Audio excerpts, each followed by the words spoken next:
on where you are. They say the strongest people are not those who never break, but those who find courage to heal. Today, we are discussing a topic that affects every family, every community, and that's mental health. About 1 in 8 people worldwide lives with mental health condition. Yet many suffer in silence because of stigma, fear, or the belief that asking for help is a sign of weakness. The truth is, mental health is just as important as physical health. It shapes how we think, manage stress, build relationships, and how we make decisions every day. Our conversation today is about understanding facts and learning how we can support ourselves and those around us. We hope today's conversation and discussion leaves you informed, encouraged, and inspired. Welcome once again on TD Bar as we pour ideas, not alcohol. Doctor, you're welcome once again here on TD Bar. It's always a privilege to have you around us. Yeah, it's my honor. Actually, I'm happy and I'm privileged to be here today. So I'm looking forward for a very good discussion. Thank you so much. All in all, how are you and how are you doing? Yeah, I am well. It's Sunday, and I'm glad we have opened with prayers. And I hope I have invited as well my Tanzanian people, and we'll see. So in your checks, you can also see if some of them cannot understand English. So maybe we can also see how we can rephrase some of the things. Thank you. All right. Okay, thank you. Thank you so much. So today we are here uh, for this wonderful and beautiful conversation about mental health, which I believe in most African countries, we don't take it seriously like some other European countries do, which is mental health.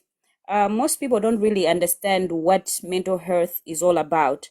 As someone who is in that field, as a doctor, maybe I would want you to explain to us, make us understand what exactly mental health is, and maybe also how different it is from mental illness. And maybe, is it everybody that can experience mental health challenges, or some people are not at risk? Maybe we should start from there. Yes, thank you. That is a very good introduction right there that you put out there. And I would like to encourage our people that we are not right there that you put out there. And I this would is like to encourage our people that we are not right there that you put out there. And I I'm would sorry, like to can you put encourage our everything people again? that we are not right there that you put out there. And I would like to encourage our people that we are not right there that you put out there. Can you drop out Moderators, can you again? wait on time? Okay, thank you so much. You can go. okay. So thank you very much for that. And that was a test of our mental health. Everything is with regard to mental health. Even what happened is also a test with regard to mental health. So if you are in the chat right now and you are really annoyed by the sound that was repeating itself, you can comment that I am, and that is what we are going to talk about today. So mental health is not about I would say we are not going to do the bookish definition or the lectures that we can maybe say we are going to claim or to do whatever. We'll just put it in a very simple perspective so that everybody can understand and be with us to the beginning. So our mind is psychological. So simply put, your well-being, because you know if you are well or you're not well, something like that. So just that state of being okay or not being okay is linked to your mental health. So it simply means the health of your mind. So we all know that you cannot see the mind, you cannot touch it, but you can feel. You cannot say this. Someone is angry today, and you can see the anger, but you can see the response of that anger. So you can see the facial expression, you can see the tone of the voice, etc. So that's it. So how you connect with the environment around you, how you put yourself through everything that is happening in your life is directly concerning with your mental health. So that's why I gave an example that someone joined in our live and they were not muted. So I wanted everybody to check if they were annoyed or they were patient, they were calm, and say, okay, it's fine, let's just wait. He will definitely mute it. So that is for an introduction. That's it. So how do you think when something comes? And you see, he's back and now he's muted. Thank you very much. So how do you feel when something happens, and how do you act? So that is all about the mental health. And if we talk about the mental mental, now if we go to the easy part, that means now in case your mind is not functioning well the way it is supposed to function, and then we will say you have a mental challenge or a mental condition.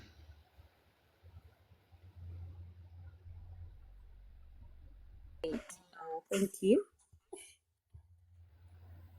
I think we have one person from Tanzania. I think was trying to tell you that he's here. Is it Dreams of? I can't read the name. Yeah, Dreams Correction, yeah. Yeah, I yeah, think yeah. there are a couple of them because I saw also another one came and also, Yeah, yeah. so yeah. Okay. Hey, Go on. All right. karibuni sana. Welcome to Tanzanian people and everybody who support these fruitful sessions. Karibuni sana, karibuni sana. I know Clara and others, you can, they are very good moderators as well. So in case I'm speaking something and someone does not understand, I am sure you'll be able to support me by typing in the comment section so that they understand it and they put into perspective into the known language, Swahili. Thank you. All right. Thank you so much. Welcome everybody. Okay, now as we go further, maybe just to also understand, are there any types of mental health, or it's just one thing in general, or there are specifically types of mental health? And if there are any types of mental health, can you maybe talk about it so that we can go through each one of them? Okay, that is perfect. So what we can do is I would like so that we are perfectly together and everybody understands what we would like to talk today before going to those categories and bookish stuff. So I would like to put into the like this. We are all Africans here, and we see how things are happening, right? And I just want us to zoom in. Let's assume that you had an electric shock, short with shock or short, whatever, a challenge with electricity at your house or at your neighbor's house. What will happen is the board of electricians or electricians association, whatever, depends with the country, they will come. In that fact, in Tanzania, it is TANESCO. So they will definitely come to your area. And what they will do at first, even if just one house was being lit or is on fire, they will cut the whole electricity. So they'll cut the supply of power through the entire area. And while we are holding into this this example, when they do that, a lot of things will happen. There will be some people who will understand what is happening. There will be those who won't understand, and there will be a group of people who do not care. They're just there, they're just fine, they do not care. But one thing to be true is there will never be any electricity there. So the mental health that we are going to talk today, when we want to put it into simple terms, we'll talk about how our mood is affected, because those are the things that we are going to explore. So how our mood is affected by different things. We'll see how our anxiety is touched. So because I'm talking about those types now, we'll talk about the mood, we'll talk about the anxiety, we'll talk about how the brain is wired, and then we'll talk about the trauma, the stress that you can perceive, and maybe we'll also see about the substance use, because those are the core 5 things that we are going to they are going to define your mental health. So with the mood, if it is okay, it's fine. Then if it's not okay, then you have the mood disorders, where your mood is, I will put it an example as if it is the emotional volume. See how you perceive something, because if it is inside, then we will see it outside. So how do you perceive your emotions? Okay, and then with anxiety disorders, then we will see your internal, we'll put it as a security alarm. So is it too loud? Is it and you want to turn off? So if it is, we all understand that if you have an alarm, once it goes off, it's supposed to go down. So if your alarm does not go down, then we will say you have a mental challenge. Okay, and then later on we'll see how your brain is wired. You see how you as a person, you are wired. Maybe you were born in a stress environment. Maybe the brain wiring did not complete when you were getting mad, or when you were later in life, maybe you had something that changed the way you are, you see. So how do you focus on when things are there? So that is the thing that we will also talk. And then on trauma and stress, here we will see how your mind is reacting to past events. So if you were hurt in a relationship, if you were the parents were not in the picture, how did you process that? So that is another thing that we will also touch. And also we'll see the substance use and its disorders, for example. So how do you perceive stress? If you are stressed, do you want to hide your stress?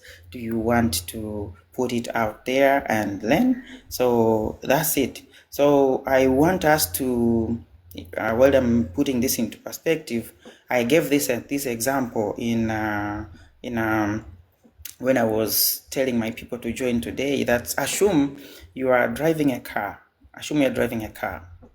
So when you're driving that car, you see a check engine sign. When you see that check engine sign comes to your dashboard, it does not mean that that car is totally broken. It does not mean that that car is not running. It does not mean that you should take a tape and plaster it in the dashboard. It does not mean that you should throw away the car. But it simply means that you need just to go a little bit outside of the road, park your car, open the bonnet or the hood, and then check to see what is the problem. So the car in this context, it's you. You are the car, okay? And because you are the car, the dashboard is, we'll say, the alarm that comes to the dashboard, or the dashboard sign, the check engine sign, it will be telling you as the body, or you as the mind, that something is not okay. And to end my introduction, I would like to say that everybody is not meant to be okay. It's not meant to be perfect. You are not a perfect system. So do not start or seek for perfection. Thank you so much. To those that are just joining us, we are here on a conversation. We are talking about mental health, and the theme is It's Okay Not to Be Okay, an open conversation about mental health, healing, and hope. We also have our people who have come along with Daktari Kiganjani all the way from Tanzania. If there are certain things that maybe you can't understand, I hope there are people also that will help you to understand in the comment section. So if there are certain things that you don't understand, you can just write in the comment section. And also, if you would want to get on the box, you can request so that you can get on the box as well. This is a conversation whereby you will be allowed to ask certain questions. If you have certain questions about mental health, things that you would want to understand about mental health, then you can also request when the time is right for you to ask those questions. So maybe let me just give you the flow to explain a little bit more about the things that you've already tackled. I would want you to go through them so that we understand them better as we go through with our conversation. Okay.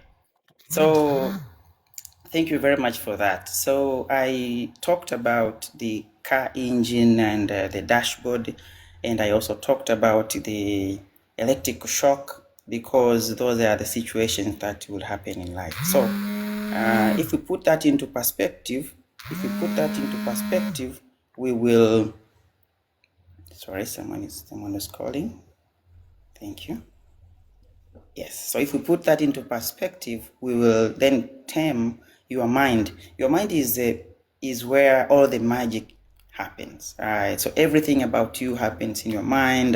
The way you talk, the way you are built, so happens in your mind, and that starts from way back, from when you were young and you were being groomed to become who you are, the person that you are today. So those are the results of a lot of things that has happened to your mind, how you respond, how you listen, how you react, and everything is just the product of who you are. So your mind, as any other thing, will just ask, for example, my audience right now, I want you to look at your phone battery right now. Just look at your phone battery and see how much percentage are there. And I want you to comment. How much percentage do you have in your phone battery right now. So please do that while we are continuing, and I will inform you why I'm saying that. Yes, so we have 53%, 68, we have 18%, we have 68, 90, wow. You have 90%, 68, 47%, and also, okay, and the others. So for my friend with 18%, Phoenix, I believe it's Phoenix. So your phone battery is 18%. What is going on through your mind right now? Do you think that you are going to finish this live? Do you think you are thinking about throwing away your phone?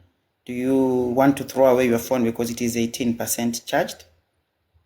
Could you kindly comment? What are you planning to do?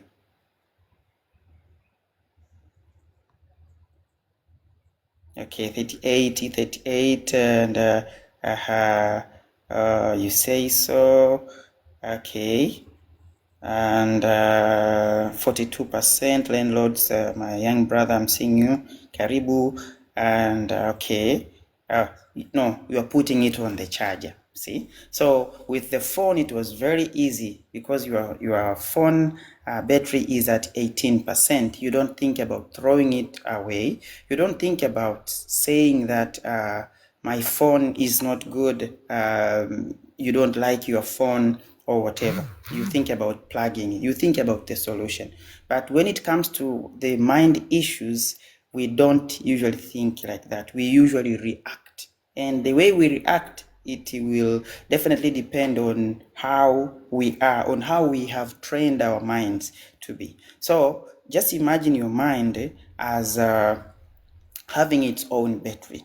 Okay, so your mind has its own battery. So after everything that is happening to you in life, maybe you are so happy. Let's say with our friends who are very happy, they are so happy, everything is going according to plan. They have bought I don't know whatever they wanted, if it's cars, if it is houses, whatever. So they are so happy with the situation right now. If or they are in the new relationship, they are happy, they have a new boyfriend, new girlfriend, you have a wife, you have if you got kids, etc. You had challenges, a disease, so you have recovered. See, that will put you into a very happy state, and we are also happy for you. But sometimes things can happen and they cannot go in our way. You can find that your business is not going the way you want it, your relationship is disturbing you. Right now we are in the live here,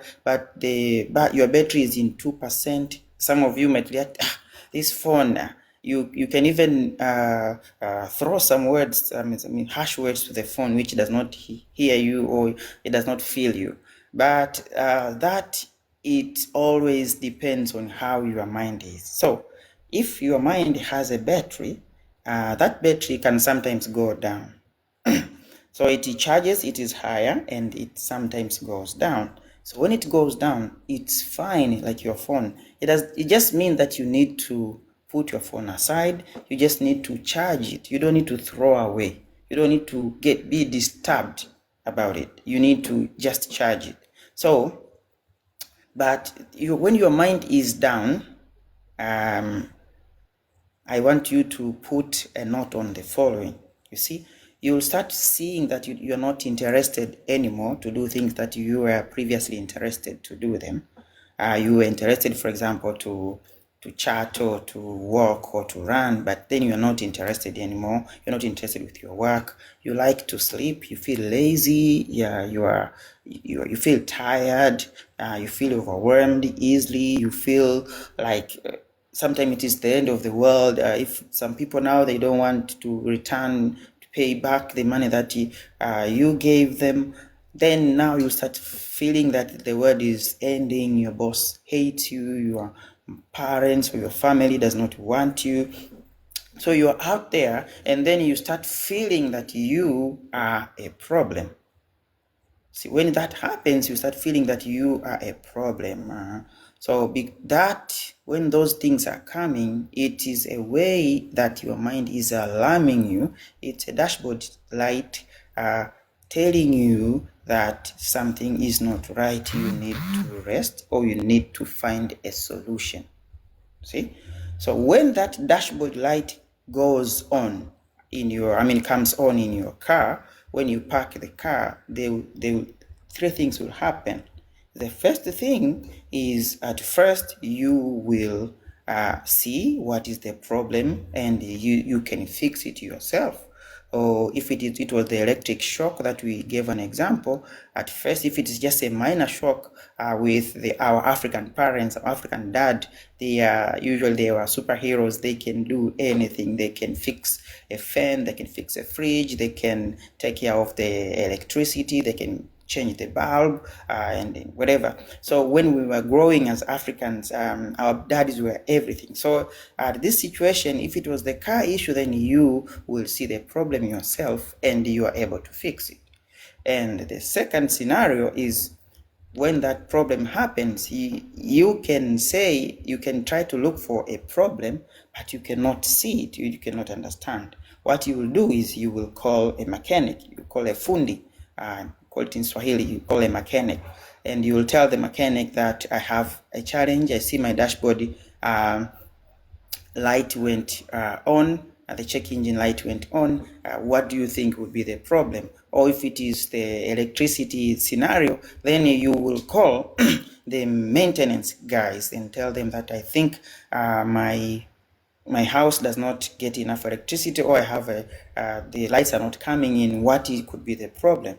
So what will happen is these mechanics or these fundis, they will tell you what to do, and then you will be able, you will be or you will not be able to fix it.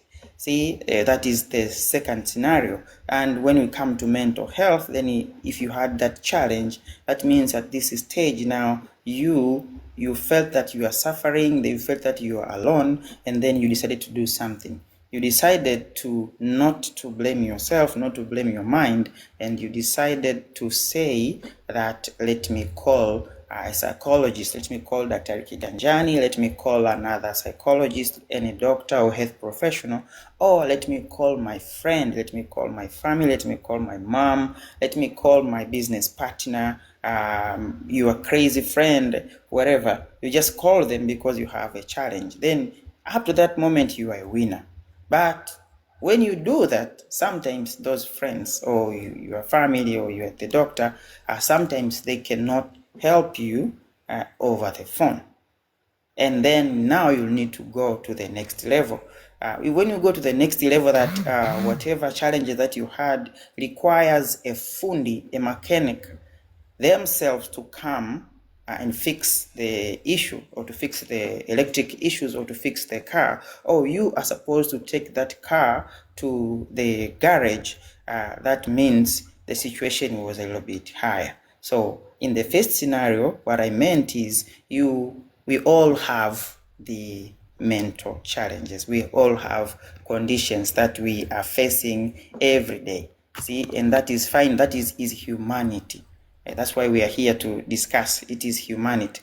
We are facing these issues every day, and it's fine, because you are not meant to be complete. You are supposed to tackle one thing after another without putting a notion that you are the problem.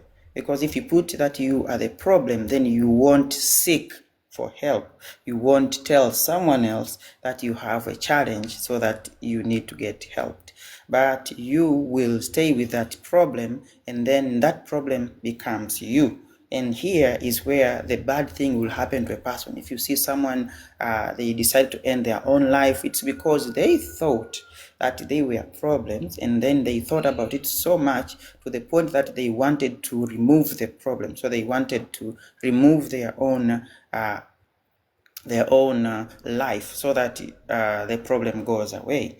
And when at this the next phase, when you see that you thought for help, you thought about calling someone, then that means your mental state is also very good, and you think that you're not a problem, so you want to ask for help. And then when you asked for that help, and then that help could not help you, it just means that you were in an advanced stage. You are in an advanced type of a mental condition.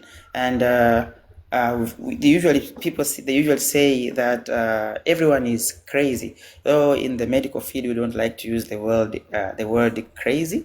We like to say that they're just mentally challenged people, and they have mental issues like everybody. So everyone here is mentally challenged. That's why you get angry. That's why you get emotions. That's why sometimes you want to lose, you want to give up. It's because everybody is. So you are not alone.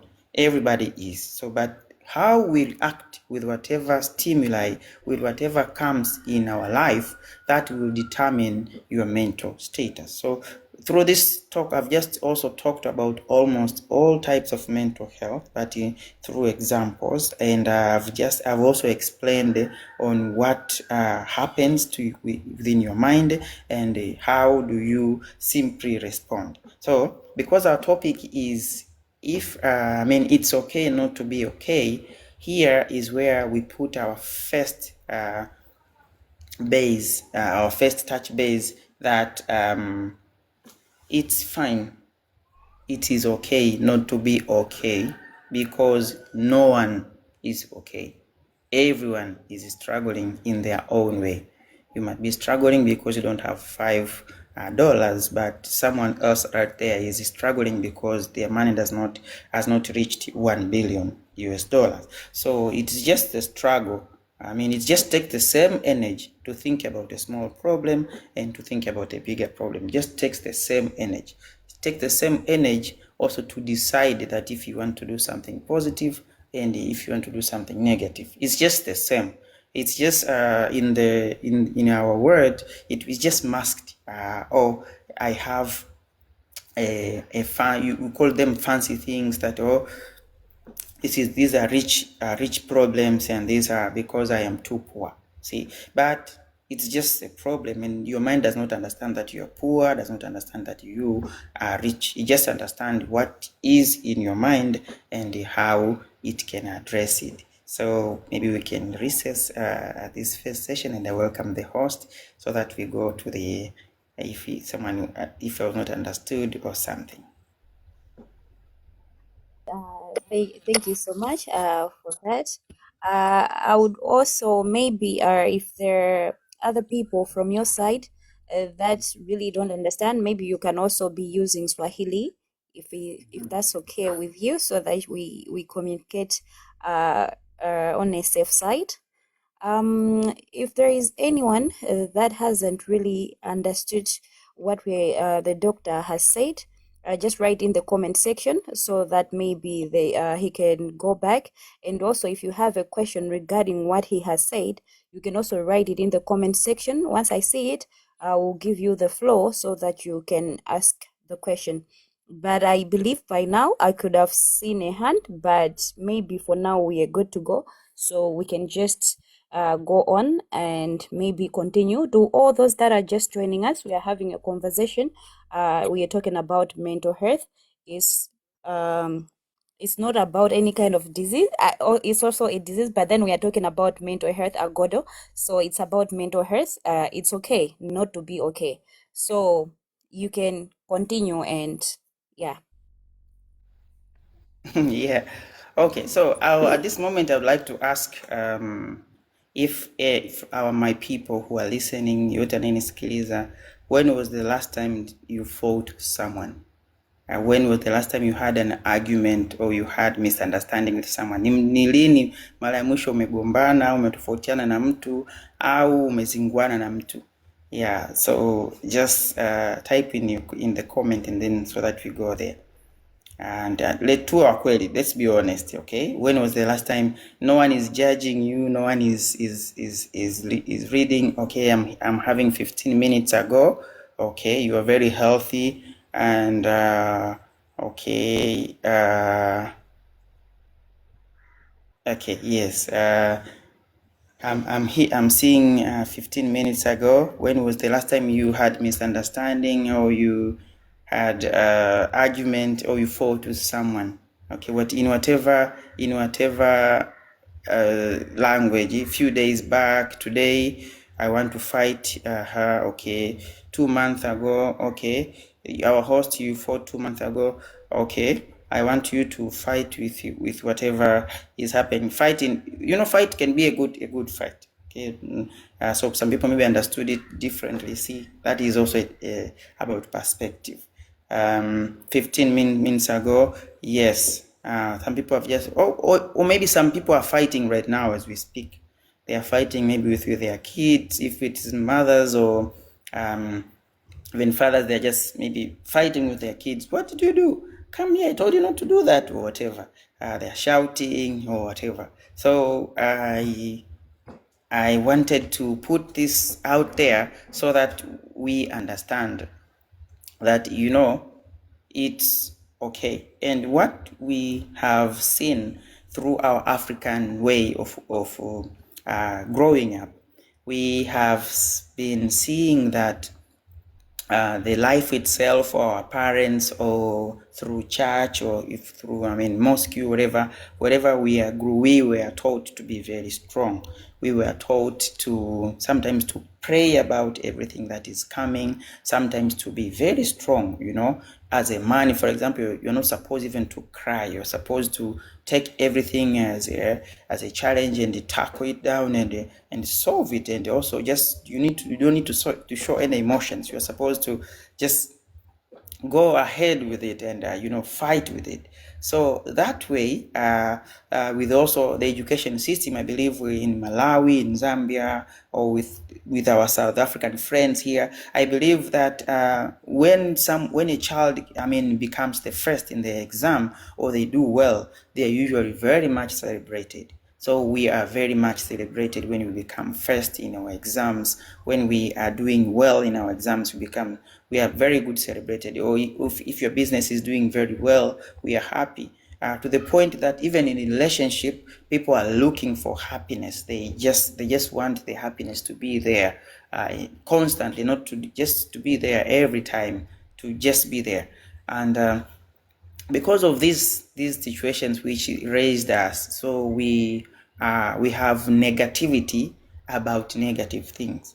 We think that it's not okay to be sad. It's not okay. Like maybe you will anger your God. You if you are sad, or if you whine about something, then that is not good, because your mother won't understand you or something. So that's how we were raised. Maybe that's how I was raised, and other people were raised. We just want to be there. We just wanted to be successful. We're just looking for that. If you became last, or maybe you didn't do well in your exam, maybe very few parents, or maybe you can put a comment here if your parents has ever supported you and say, it's okay, my daughter, my son, you became almost last, but it's okay, life is like that. It is okay. Because you didn't get the marks that you want, you'll be fine. Someday you'll do well, because in life not everyone passes, or everyone becomes successful. Sometimes you don't succeed, but you drop up and get up. If maybe that's something that has happened to you, then I'm very happy, and I envy you.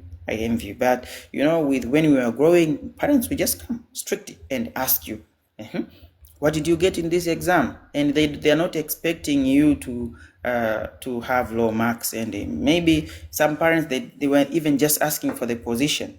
You became third, or you became fourth. They don't even want to know how much you got in that exam, but they just want to see how did you do. So with those situations, they mark your mind. They mark your mind as success is a way to go. So everything has to be right. Everything has to be okay. Everything has to go the way it is. But I'm here to tell you today that no one in this world, nobody, absolutely nobody, has ever succeeded, or they became great because of the luxuries that you would have.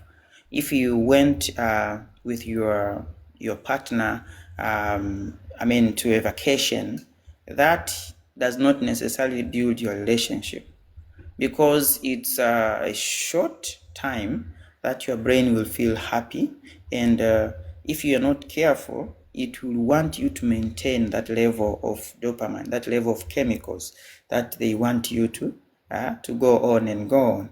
That level of chemicals, they would want you to keep on going to vacation and getting a new phone. If this phone, now you get tired of it, you get a new car, and then you get eventually you might even get a new partner or whatever. So those things, they don't really build you up. They are just there. But what builds you are those tensions, are those moments, are those hard moments. It happens, and I'll also teach you later. It happens that you are struggling so much, and when you are in the struggle, what your mind does is, at first, it leads up. When it leads up, it finds solutions. So it is there to find solutions. When in the process of finding solutions, you are creating new neurons, you're creating new pathways. I'll tell you this. For example, if you want to be waking up every day at 6 a.m., you just need 10 days, just 10 days for you to wake up at that 6 a.m. And then after the 10th day, your mind will have created a new pathway to alarm you to wake up at that moment. So you won't even need an alarm if you're obedient. You won't need an alarm, and then you start waking up. So if you want to create something, it has to have happened at least 10 times. So if you want to become, for example, strong, you want to understand whatever, you need at least to do it 10 times. So for it to register in your brain, so that the brain will start, doing it for you. So when you have that challenge, you have that relationship chaos, because it does not come with menu. The way you tried so much to solve, but you didn't get any clue, you decided to sit and just wait. See, that was the answer right there. That was the answer. That you do not have all the answers. And even if your friend did something when they were going through whatever you were going through, that is them. That is not you. Whatever happened to them might not happen to you. So that's why this topic today is more of not a bookish, but it's to give ourselves perspective and to give ourselves more credit. That sometimes you need to fight, but healthy. If you have a partner, if you have your mom, fight, but healthy. Okay, if you don't agree with something, then tell them that I don't agree with this, but healthy, without picking on them, without making them feel bad.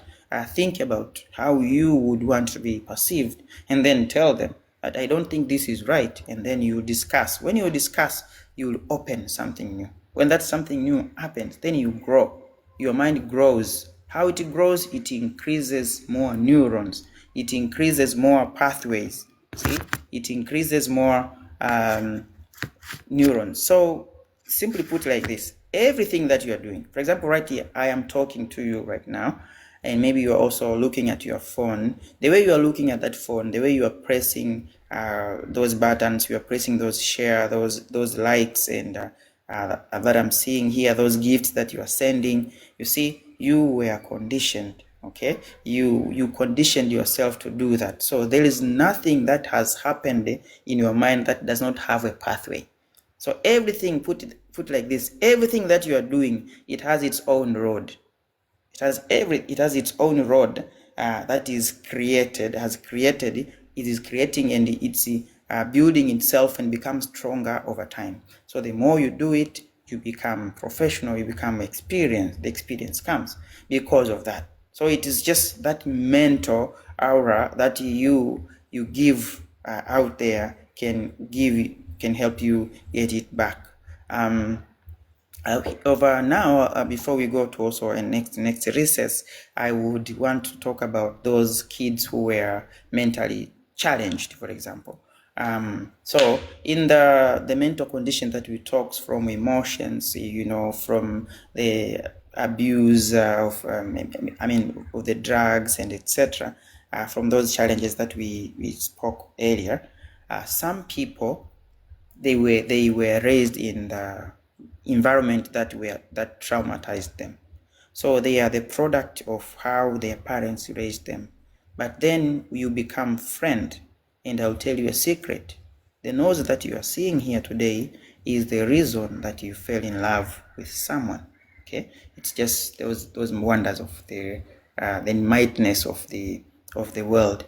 You fell in love with someone because of your nose, not because of how they are looking, how they look. So your nose will smell them. Your nose will understand that the chemical composition, that this person is like this, they are healthy, their immunity is very good, they can fight diseases, so they are compatible with me, and then you can fall in love with them. So the same way, when you were living in the house that you were traumatized, you perceive the trauma as if it is a normal thing. But then you will fall in love with someone who is traumatized because your mind is healthy. It's usually the opposite. If your mind is very healthy, then you are most likely to fall in love with someone whose mind is not very healthy. It is equally opposite. Okay, and if you know what, because you will need to support them. That's how the universe works. You need to support them. If your partner talks too much, you will become a listener who listens because they will need an audience. If your partner is not perceiving things very well, maybe they are sharp, they are easy to answer, they're easy angered, then you will see that yourself, you are very consistent and you are a very calm person. You would not get angered easily so that you absorb whatever you want. I'll just ask you a question here, then I want you to answer me in your comment. And this question is in a scenario. Imagine you are coming from, it could be church, it could be the office, it could be a ceremony. You are very well dressed. Yani umependeza. You are very well dressed and you have the best gown or the best trouser or suit or whatever. See? You have that. And then what happens is when you were walking, you had a strong thing as if something smashed your back. Okay, and that's something that smashed your back. When you take a look, you found it was mud. It was mud, very blackish, that brackish, gray, whatever, mud. I mean the soil which is mixed with whatever, and it's even stinking. You find that it has just landed on your back. The first thing that will come to your mind will be to react. Very bad. But if you turn back and you see that it was a mentally challenged person, and I'll just put commas here, an insane person who threw those mud at you, completely your perspective might change or might stay like how it was. So what are you going to do? And then I'm going to put the perspective here. So what are you going to do to that person?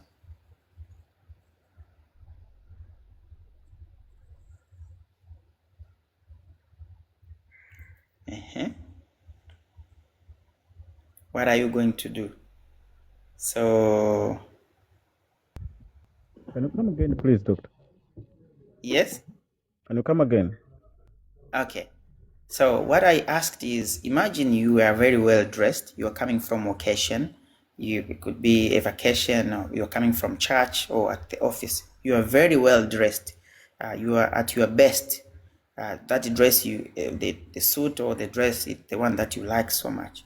But when you were walking, you had a very strong thing hit you from at the back.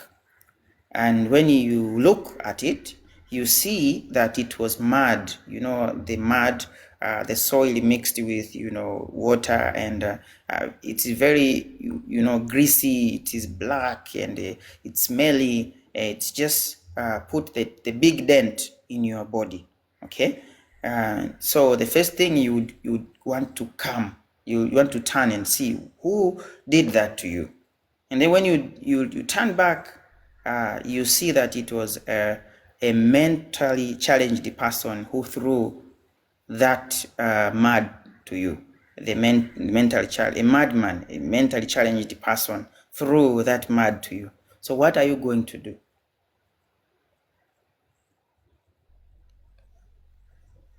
Was I understood, Mr. Host?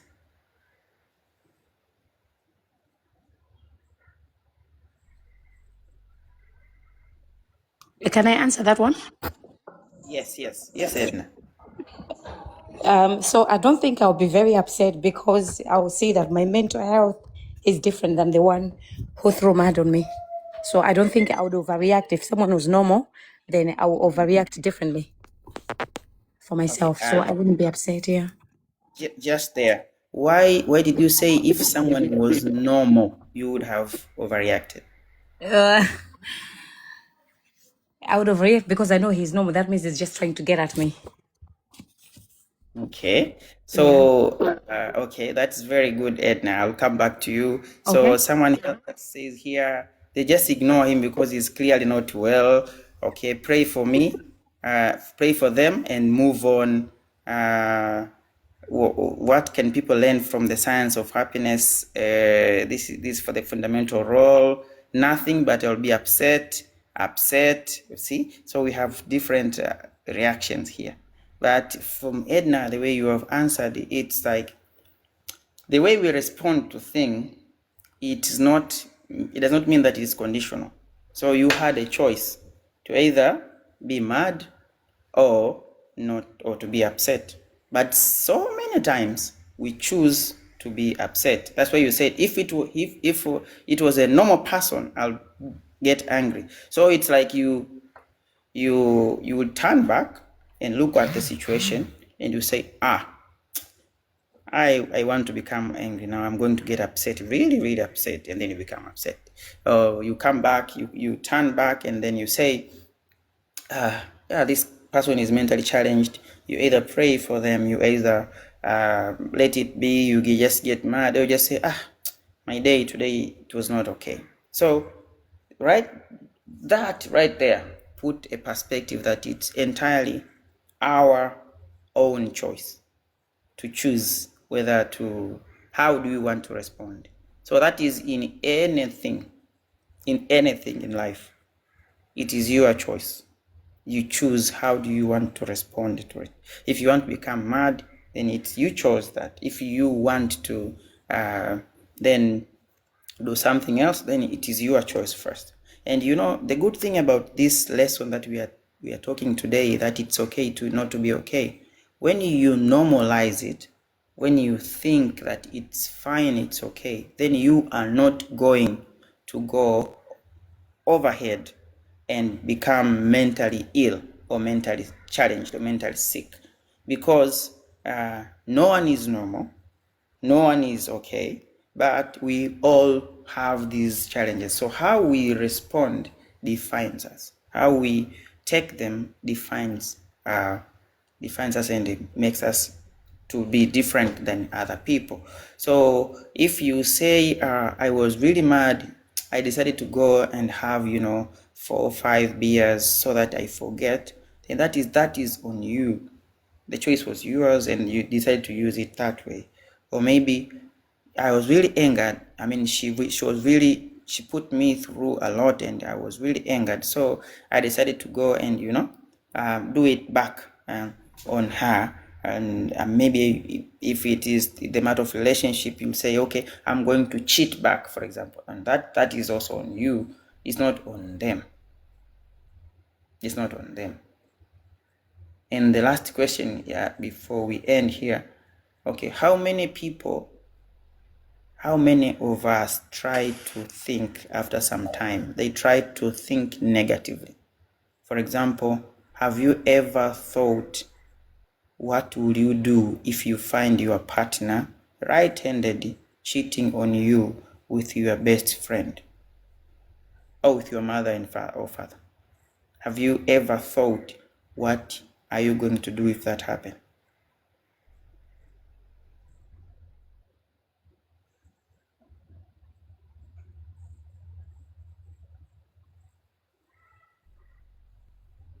Hmm?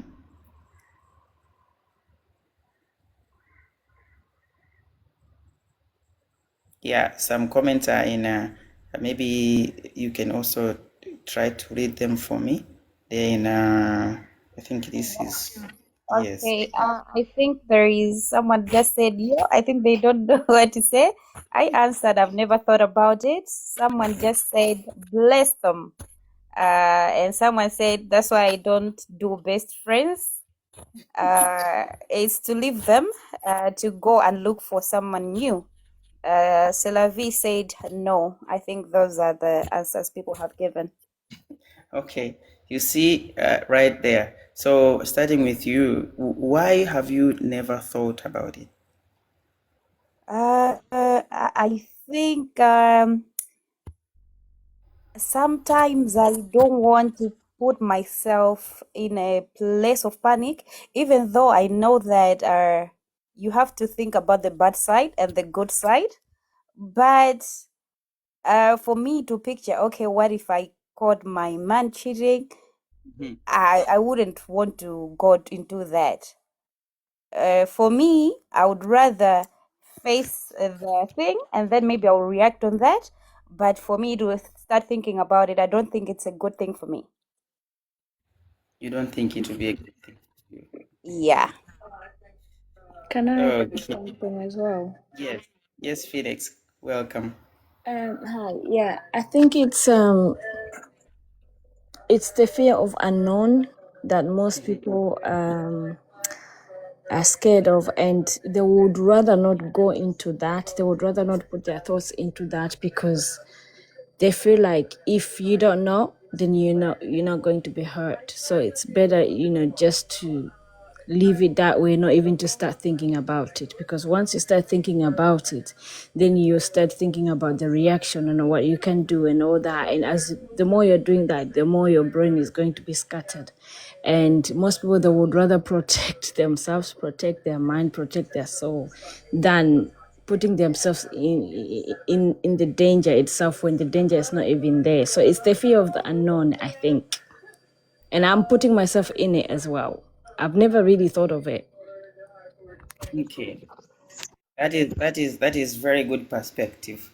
That is very, very good perspective. And I like that we are connecting right there. So it is a healthy exercise to think both positive and negative. So you need, if you see that someone they found their partner cheating with their best friend or with sometimes with their close relative, and maybe they did something, maybe they took a knife and decided to stab them. It's because they were not mentally prepared. They didn't think that something bad can happen to them. So it's okay to think about negative things as well. It is very okay to think about negative things as well. It is very okay to understand that some bad things can happen, and if they happen, it is not your fault. So the way you have prepared yourself, it will be the how you'll work out of that situation. So if you did not prepare yourself, then you might not act it very well, and it might be too late. See, and in life, when they come to you and find that you have done that, they will just take you to jail. That's it. They won't think that you were not prepared or whatever. You just killed someone. See, so it is our job to prepare ourselves for the things that are not coming. So what I usually do is when I go to shower, when I go to shower, a lot of good songs, and in the shower, like everybody is a very good singer, for example, right? That's why even the best thoughts, they will usually also rise when you are showering, when you are alone, when you are confined, you are just alone there, you have your freedom. See, when you are there, sometimes think about these scenarios that can happen in life, that someday you walk on your partner is doing this, someday what happens if you are driving and then you happen to have an accident, you just you just run over your relatives, or your neighbor's son or husband, for example. You just rain on someone. How are you going to do it? At first it will scare you, but because you're just thinking about it, you just have to tell yourself, and then when you are thinking about it, you usually put yourself in that environment, and then you will start feeling very bad or scared or in trauma, or as Phoenix explained, that you don't want that fear of unknown. That fear of unknown will come, and when it comes, that's okay. It will run your blood. When it run in your blood and heat you up, like, it will then help you become better, a better human being. Yes, it will help you become a better human being. But if you did not think about it, then you just become normal like anyone else. You just say, ah, that guy is very strong, that man is very strong. But they worked, they put their mind into work. So let's go for this.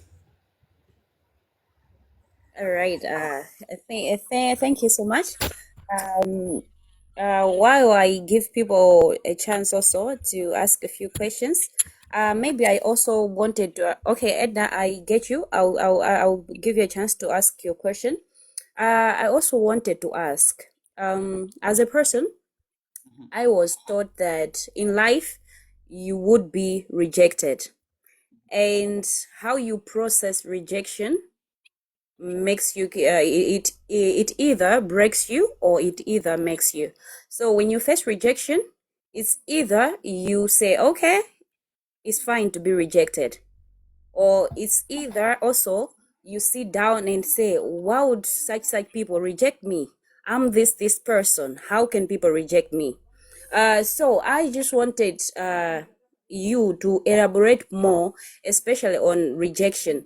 There are people whereby if they are rejected, they now are people who would cause chaos because they are afraid of being rejected. I don't know, but they'll cause chaos and inflict pain on others just because they are rejected. Mentally, how do you prepare yourself? Whether you are in the wrong or whether you are in the right, but mentally, how do you prepare yourself when it comes to rejection? Okay, thank you very much. So I like the way you have ended your question, whether you are in the right. You have to train your mind to, first of all, think that everyone is essentially good. Even someone who is robbing someone, they might be having a reason that is making them rob those people. Maybe their sons are in the deathbed, they want to get medicine, but it's because of their poor judgment. They decided, their mind took them, and they decided to go there and rob.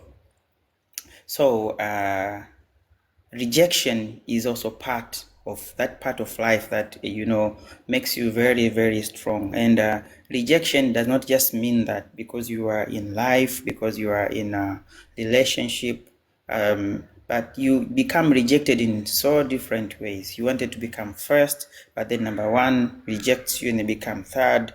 You were rejected somehow. You wanted, you are driving to work, you wanted to enter the left side, you wanted a side, you were rejected to get that side. You did whatever, you wanted a position, you applied for position, and then you didn't get that job. You wanted to maybe to construct a house, and then you ended having a hut, whatever. So rejection comes in a very broad perspective. And what it does to you, it tells you that you are not better than anyone. So you will need to start telling yourself that I am not better than the other person. Whatever I think that I am right, there is a way they are also thinking that they are right. I'll give you an example. The way we fight in relationship, the way we have this argument in relationship is because it's not because we want to fight or we don't want peace. It's just because we, as human being, we have our perspective and we believe it so much that whatever we are thinking is the right way. And we don't want to understand sometimes to hear that while others are thinking, it's also the right way. So whatever you are thinking and that reason that you have to put your mind and understand that it is also the same way that the person is thinking. They simply saying that you have to put yourself into someone's shoes. Yes. So that is very easy to say. Very easy. You need to put yourself in someone's shoes, but it's very hard to act because it's not something that comes overnight. It's something that you need to practice. And the simple way how you start practicing not to be rejected is to start telling yourself that whatever way I am doing, I am also equally to someone else. If you had that job and you want to leave it, you say they won't get someone better. You're in denial. No, they will get someone better, maybe even better than you, because when you think that you are higher over there, you are actually down, because that ego makes you think that you are a better human being than someone else. So I want you, when you go out there, to see that that is going through your mind. That is going through the environment. In the environment, start seeing it, receiving that those negative thoughts. Negative thoughts which do not harm in that manner. For example, like with the examples we gave, those things, they will help you and train your mind to have perspective in everything. So in anything that you are seeing, there is perspective. There is you side and there is someone else, because you know your mind. You don't know someone else's mind. You don't know what they are thinking. It could be whatever they are thinking is better actually than you. So it is a matter of training yourself. Too bad we were not taught that when we were growing. We were taught to fight, to do well, to become better, but we were not taught that if we want to succeed, actually we have to fail. We were not taught that failure teaches you more. It gives you more insight than even the winning part. We are not taught that. We just want to be winners. But if you want to become a winner, you have to fail.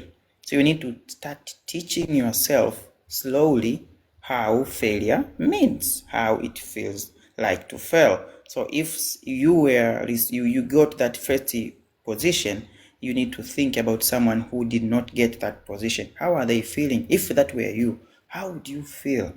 So that right there, it will create the compassion. And if we were doing that, this world would be so much better. It will become so much better. Even if you had trauma while you were growing up, you will have to understand that maybe your parents, they did that, whatever they did to you, because they didn't know, because no one taught them, because no one informed them. I usually say, I usually ask my friends, who taught you how to get in relationship, and maybe if we are being serious, to talk about who taught you how to have sex, for example. Who taught you? You will see that our parents were the ones that they were supposed to teach us. But because of the social norms, maybe themselves, they don't even, thank you, they don't even know how to teach you. But you will complain, my parents, they did not tell me. If my parents, would have done this to today, I would be different. Okay, how are you doing it to your kids? How are you doing it to your neighbors? Are you any different? So that's it.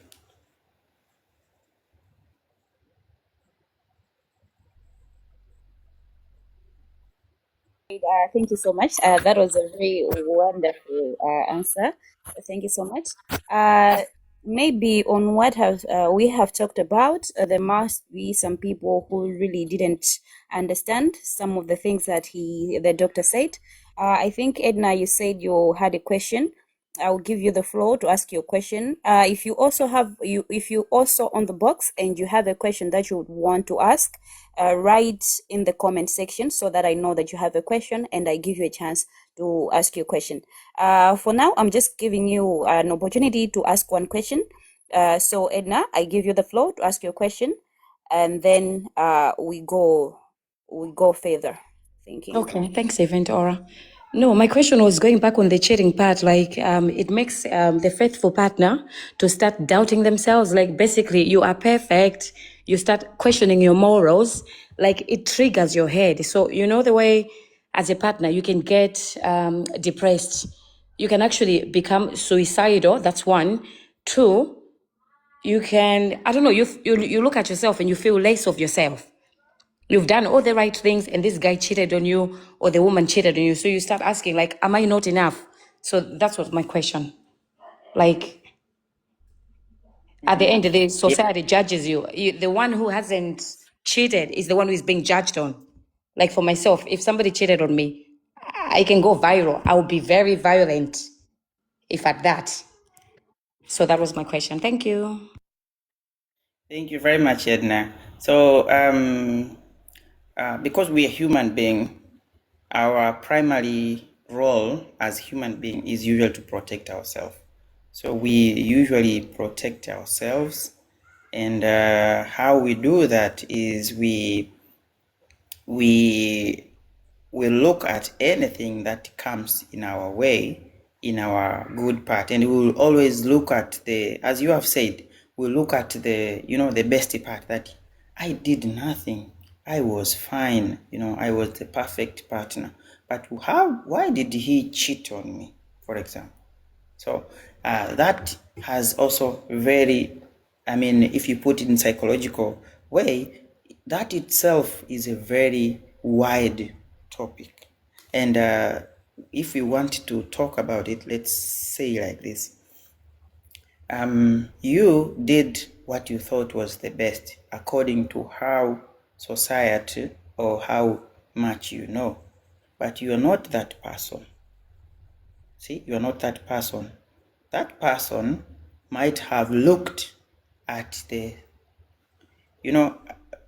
our society, we just look at the things that are imperfect. You have done a lot of things, the positive things, they are not seen. Your mind does not see because they have negative energy.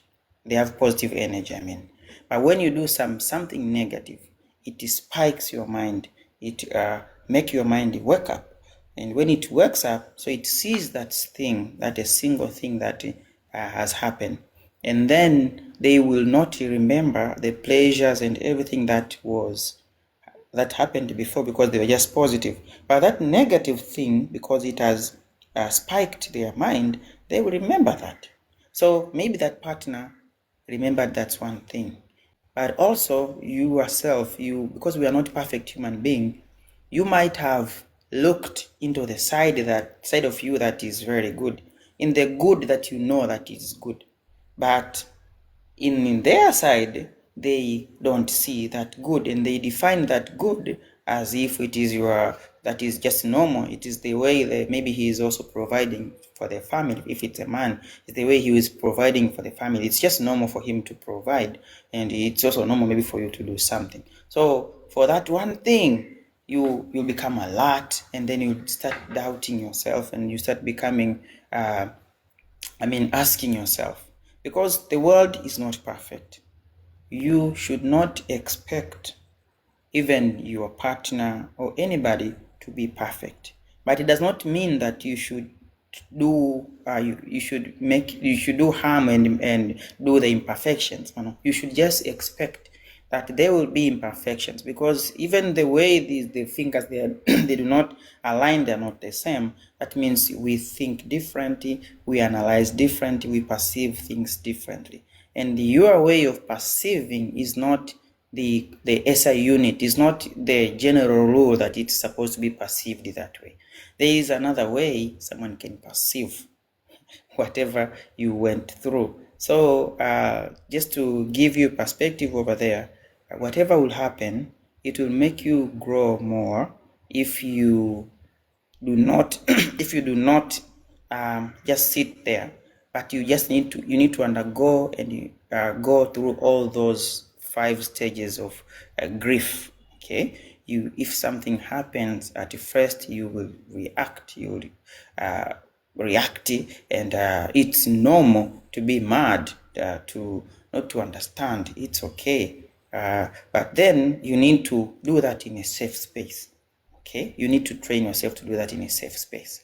And then when it comes, confusions will come, frustrations will come, but eventually you will understand, you will have you'll go into bargaining. You might say, okay, maybe because maybe I was not enough, like what you are saying, maybe I was not okay, maybe I was not very good, maybe I did this, maybe I did that. You see, you will bargain a little bit, but then you will come to accept, and when you accept, you will move on. That how you are supposed to do in everything that is happening to you. But sometimes we are stuck in the first with the complaining, with become angry, and sometimes we're just stuck in the third stage, and we just bargain, but and then we go back to the first stage. We say become angry again. We do not allow ourselves to resolve and sometimes to heal. All right. Thank you so much. Before I go to the next person, I will also have a question. I also just wanted us to also sit down on a part that you said. That was trauma.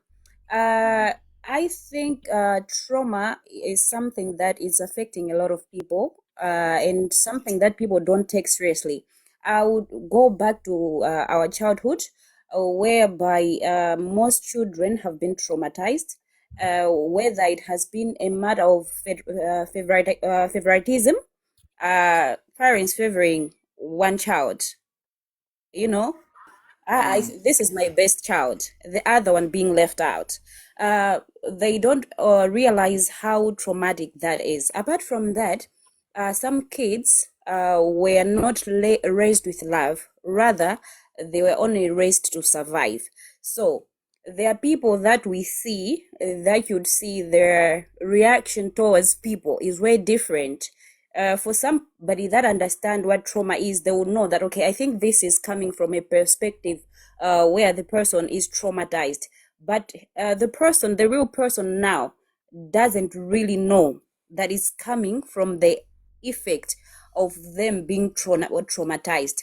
Now, if you are in a situation whereby you see someone in that situation, but they don't realize they are traumatized, how best can you help a person like that, so that they see the part that, okay, it's trauma that's affecting them, and moving forward for them to get out of it? How best can you help a person suffering from that?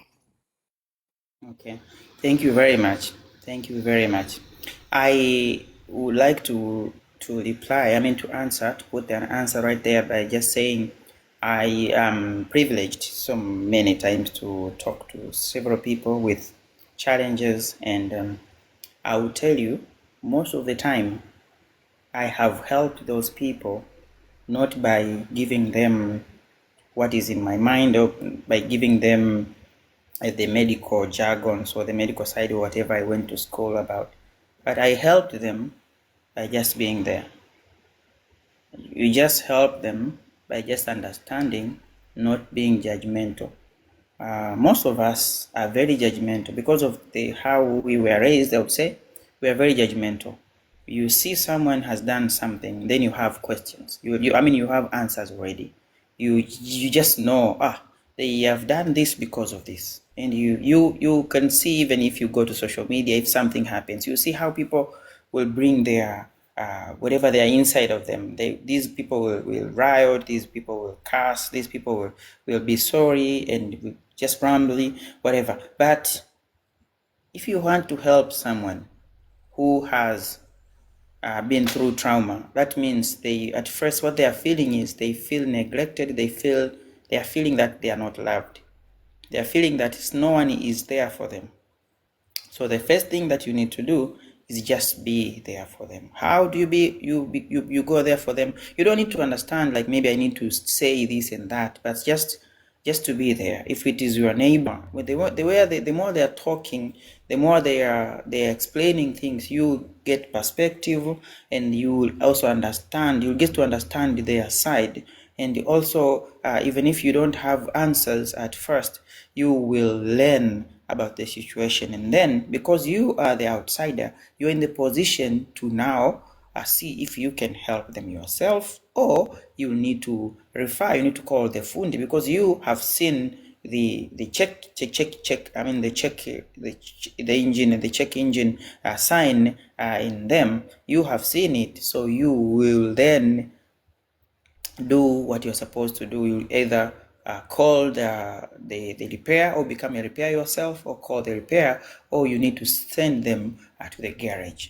So that is what you're supposed to do. You just give love, be there, and sometimes, I mean, most of the time, I would say this more than 90%. If you're just there for them, if you just listen and do not judge, they will heal themselves. I would say the couple counseling that I've done, even the individual counseling that I've done with several people, sometimes they do my job. They do my job. I just listen, and then they will counsel themselves. I'll just lend an ear. I'll just give them moral support. And then by the end of sessions, they will come that, doctor, thank you very much. You have helped me. And I say, thank you very much. You have also helped me to understand more about people, because they teach me every day. They teach me new things. I understand these things so that I also come and help someone else. So just be there, support them, love them, do not judge them. And if you think that they're in a very bad place, they're in a very dangerous situation, you need to do a referral to a specialist, or to a psychologist, be a specialist, a psychiatrist, or even to any healthcare worker that you think that they might help them. All right. Thank you so much. Someone also said they have a question. Selavi, I give you the floor so that you ask your question. Hi, my question, I don't know if it's kind of connected to Edna's, but I wanted to ask about being a half glass full person or half glass empty person. How can you balance that? Or if at all you can balance it, but for myself, like, I see myself as a half glass empty person, because it's kind of like a coping mechanism, because I'm like, okay, if I have like a scenario, I'm already expecting the worst. So when that comes, I'm not, how can I put it? I'm not hurt as much, because I was already expecting the bad to happen. So how can you balance it? Thank you. Thank you very much. It's Stella? Oh, I think it's Stella, right? Okay. Yes. So first of all, thank you very much for sharing that question. It's a very good question. I would say you are blessed to be half filled type person when you see a glass. And maybe to put into perspective to our listeners, there are two types of people. If you put some water in the glass, and they reach it at a half, the level half, someone will say this glass is half filled. They will see that there is water that is half. So they will recognize that there is something in that glass, and they will appreciate that. Okay, and then there is also another group of people who will see the missing part. They will just see that there is a half of the water is missing in that glass, and these two together, they make this world very beautiful. They make this world very beautiful, because together, when we see that glass in those perspectives, and then we are completing what we are supposed to do. So when you feel like, when you are seeing something, and you feel like you are seeing more challenges, you are seeing the negative part more, that means you, in your mind, you are a human being who you were made to spot challenges, to spot the missing things, not so that you quarrel, or you get angry, or you get mad. It's so that you fix it, so that you help provide solutions. Okay, I see some of these people who are like you, who they see half empty glass. They are the ones that they do the proofreading out there. They see, when in the construction, they see that this is missing. They will understand it, very fast, that something is missing rather than someone else. For example, myself, I'll just put and throw myself out there. So I am a person who sees what is there. I will see what is there and I will be comfortable with that. But then when I am, let's say I'm into publications or I am writing emails, I'm doing whatever, I usually make a lot of mistakes. I will make spelling mistakes. I will, even in my proposals, sometimes I'll make here. And before the era of AI, it was a terrible. But on the other side, my wife is a person who sees the half-empty side. So if I take to her this work, whatever I've been doing, or it's a journal, it's a writing, whatever I'm doing, if I put it to her, she will see she will just spot the mistakes very early. There's a mistake here, there's a grammar error here, there's something wrong here, there's something wrong here. So we are there to complement each other. So we need to understand when you are a person who sees challenges, you need not just to see the challenge. Tell yourself, why am I seeing this? I am seeing this so that I can become a part of a solution. And I'm not just saying this theoretically, but that is the reality. If you train yourself to see that way, okay, I'm seeing a challenge. Yes, I saw a challenge. So what? I saw a challenge so that I help in one way or another to make it better. And there is where we will use more than 10% of our brain if we do that collectively. But if you do that and you say, okay, I know I'm seeing a trouble is coming. I'm sensing a trouble. Yeah, there it is. I said it. Yeah, I said it. I knew it. This was trouble. I knew it. Okay. Thank you very much, madam. You saw it and you knew it. So what? So how are we going to learn from that? But okay, if you saw it, then your mind, because your mind picks it quickly, that it can also start picking it quickly to start putting a solution. But if you make it, if you allow it, then it will also help you and guide you through a solution. Even if it's a half a solution, then someday it will complete. But if you do not allow it, then it will just end there. Right. Thank you so much for the answers that you've given. I think we'll soon be going into our next step. But before also we go there, I think you also mentioned suicide. Something that we also look down on. Apparently, there are times whereby people will say, okay, I want to commit suicide, I'm tired of life. And then people will be like, someone that want really to die doesn't tell people, you just go and commit suicide. But maybe sometimes something people don't see is that a person is at a place whereby they really haven't really made a decision, but they just want somebody to talk to. When we look also at the statistics, here in Malawi yearly, 1,219 men commit suicide, and almost 90,000 men in Africa commit suicide a year, with 530,000 in the world. I think there is also a part you mentioned that there is a word that men have grown up hearing. For me, I call it a death sentence. They say men don't cry. So men usually don't say the things that affects them most of the times. Rather, they cry in silence. We judge them of being weak and all that. As the end result of all that, they end up committing suicide as a scapegoat because they have a lot of responsibilities and all that. Mostly men are the people that would say, okay, I solve my problems on my own. Even if you are a girlfriend or you're a wife to a man, there are times whereby they come home, they're looking not okay. You ask them if everything is okay, they will tell you, I'm okay, but you can see that they are really not okay. Or on also a perspective, how best can men also fight for themselves? Because I think we are losing a lot of men, and that's not cool. There are girls that really want to be married, but then their husbands are dying each and every day. How best also can men really fight for themselves?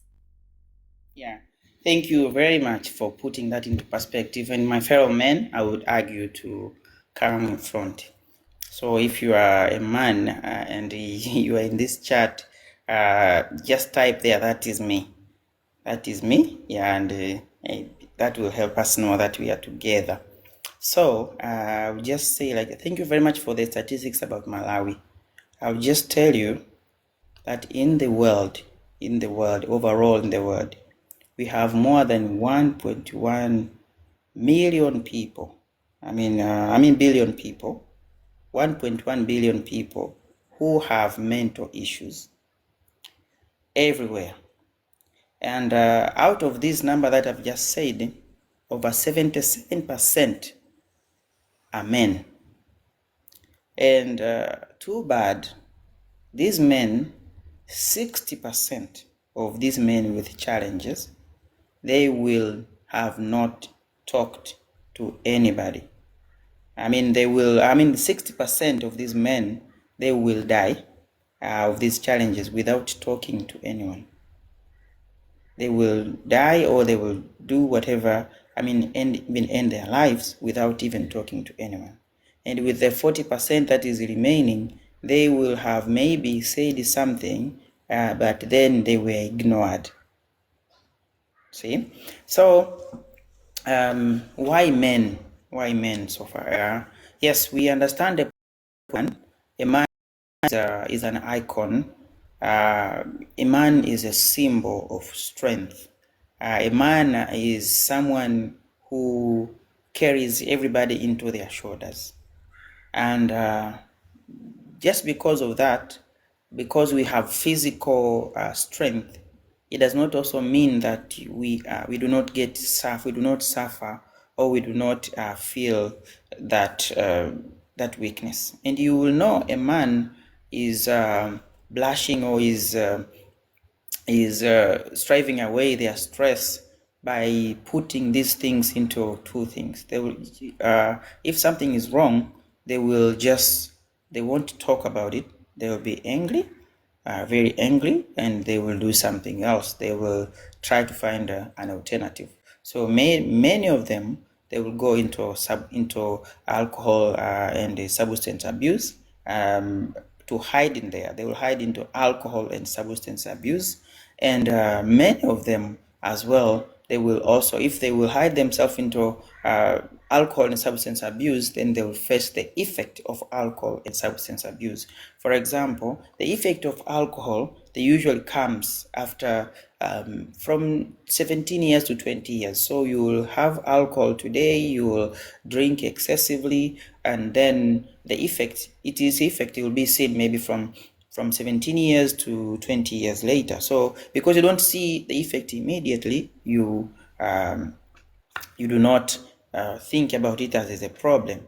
But some of them, because as I said before, all of us have a mental condition, and depends on how much we are pinched and how much we are stressed.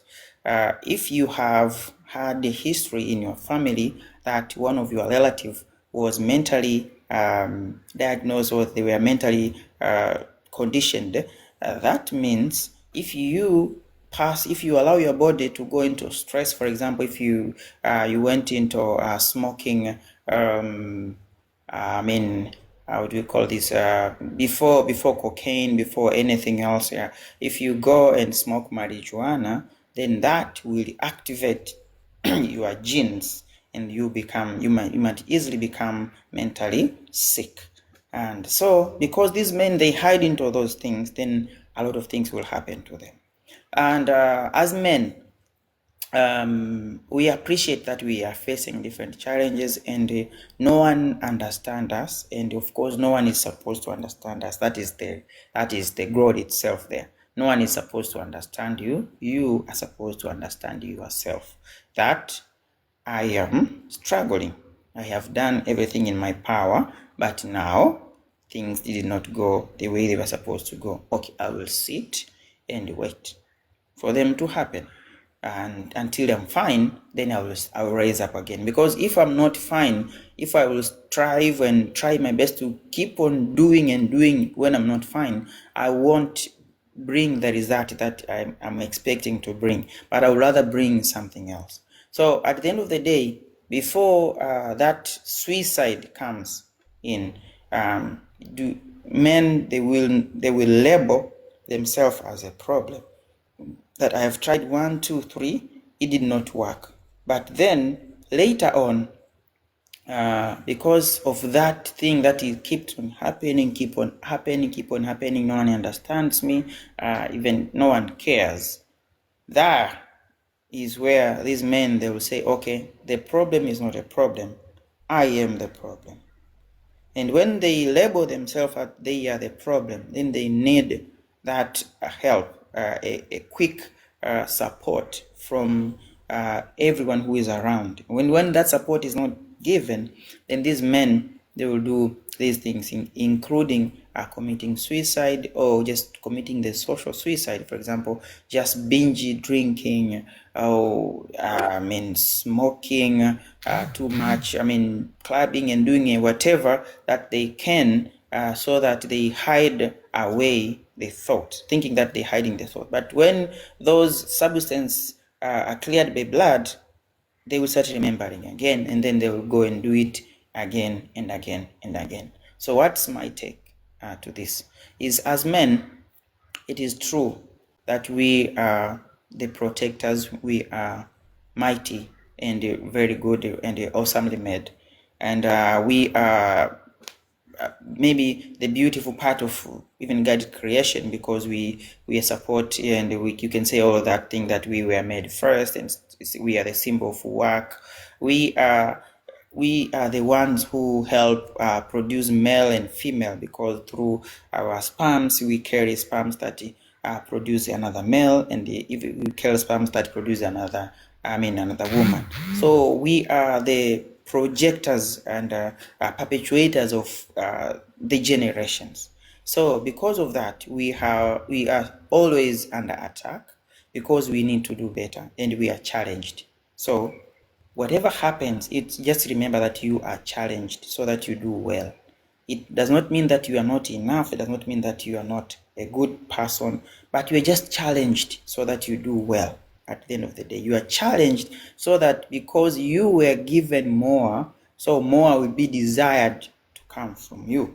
So you will need to do more. So when the challenges are coming, they are coming to push you to becoming even better, So there's no one better than you, and you are, and the whole world and everything, they are happy about you. So as my fellow men out there, we have to understand ourselves that there are moments that will pass and things will be very heavy. It's okay and it's fine to agree that, yeah, I have failed. These things are not going. This one did not go the way I wanted it. I don't have anything right now, but it does not mean that you are done. Something will happen. Just think of some few days or few years ago when you didn't have anything, but you have moved somehow, you have made some steps, and you are in a different place at this moment. So I encourage you to start loving yourself by acknowledging that not all the times will be perfect times. Sometimes will be very bad times, and those bad times are the glory times. They are the times that they will raise you and you become even better and better. Right, thank you so much for that broad answer. We are to move into our next step. And to all those that are just joining us, we are here on TD Bar, a place where we pour ideas, not alcohol, having a conversation about mental health. And our theme today is It's Okay Not to Be Okay, an open conversation about mental health, healing, and hope. And right here, we have a doctor all the way from Tanzania having this conversation to learn more. Also, if you're going through mental health issues, if you're struggling, and also if you're going through a lot, I hope and I believe this conversation is for you. I've seen that someone has written, Coach Kalala has a question. Let me just give him a moment to ask his question so that we go further. You can take the floor. Yeah, Dr. Ari, thank you so much for this topic. I'm connecting from Canada, but I am Congolese. I'm Malawian. I was born in Congo, but I grew up mostly in Malawi.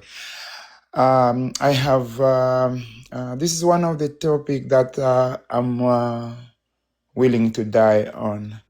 I'm very passionate about other topics.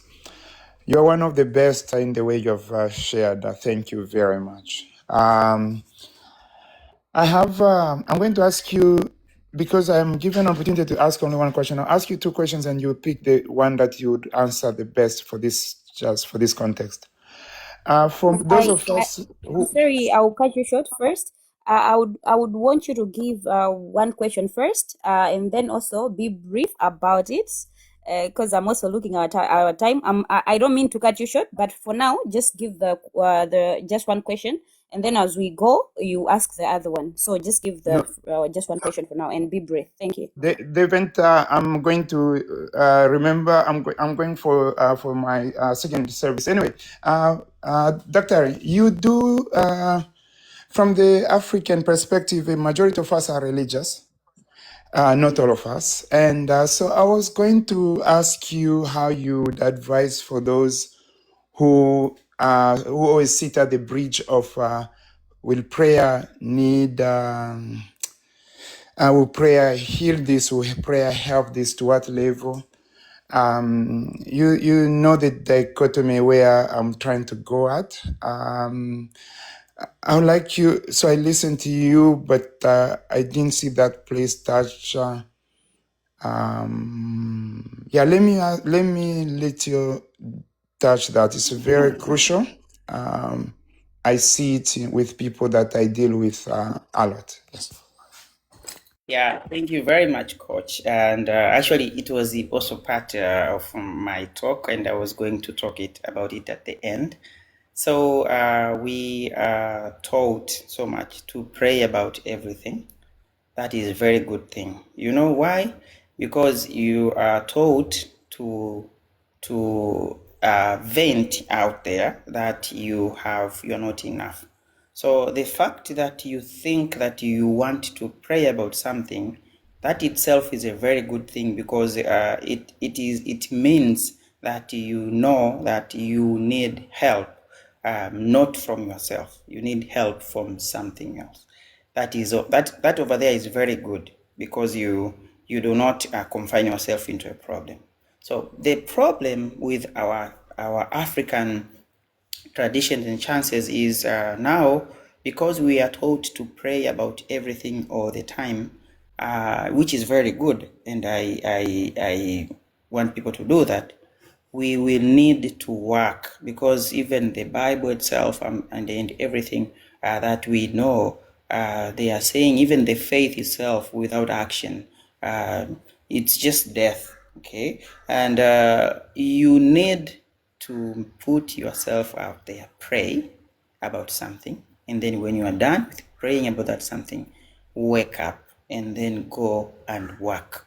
Okay, work on it. So if you were praying about, let's say I want to get a fridge, for example. I want to get a fridge, and that is my biggest need. Okay, I will go and pray about getting that fridge. But then that fridge, it's not. I'm not gonna get it by just staying at home. I will have to get it from somewhere. You have to understand that your faith, even all faith, that God does not just drop. Even you are the God that you does not just drop things. Okay, I usually say it like this, and maybe I put this into perspective, that you yourself, you and me, we were given everything that we want. Everything that we want, we have it. But you know who has it? Because we have it, but it is not in our hands. They are in our neighbors. They are in everyone else. So everyone that is surrounding you has something for you. They have something that is yours. So the way you will talk to them, it will unlock, and then you will get that thing. Okay, that is how things are. And because of that, we should not just keep on praying alone without working. We have to pray and then work. If we put these two together, we'll be successfully. And maybe our parents try to teach us that we need to pray pray and pray and pray. That is very good. So now we need to tell each other that we need to pray because we have, so that we have an understanding, because we say that we are not enough ourselves, but the help which is supposed to support us will come from everyone else. So we have to make sure that we put that into understanding, and it is very spiritually as well. Or in the way I believe, it's very spiritually. You need to have faith with action. Pray, and then when you pray, go there and work. Support your prayers. Talk to someone. When you talk to someone, they have your answer. They are the door to whatever you are praying in one way or another. Thank you so much. I was told I can ask the next question. Could you please help those of us who are in the diaspora, more specifically outside of Africa, even more specifically the western part of the world, when we try to relate with brothers and sisters back home, it becomes very difficult for us to take care of our own mental health, also to take care of their mental health, because our understanding of this subject has been really undercovered on the other side. This is not to despise home. How do you help us, and how do you help those on the other side? Okay, and so thank you very much. I would address it generally, not just you and just everybody.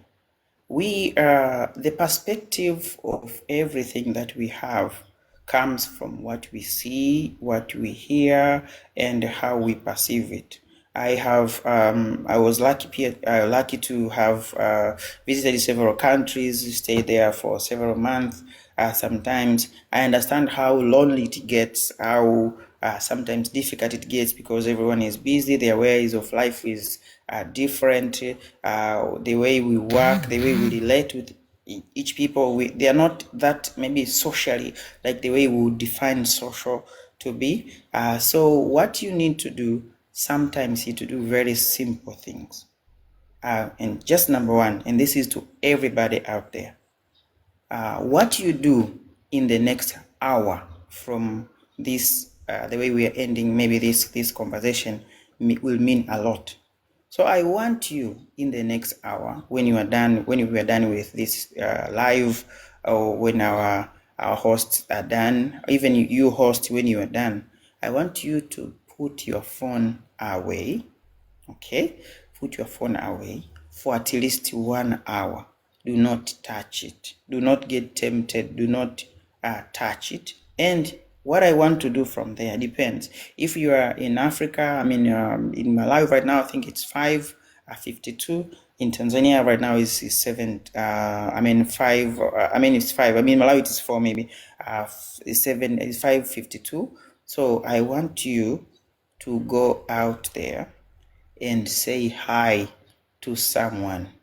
If you don't have someone, I want you to go and say hi to people. So for my friends who are in diaspora, I would want you to put yourself as if you are at home, or you can go at your bathroom without taking your phone, okay? And allow your mind to flow as it is. Just talk to yourself. Just that, no disturbance. That is one of the biggest therapy you can get in this world. And when you go back to your normal routine and media and whatever, it helps sometimes to put those chaos that we have at home.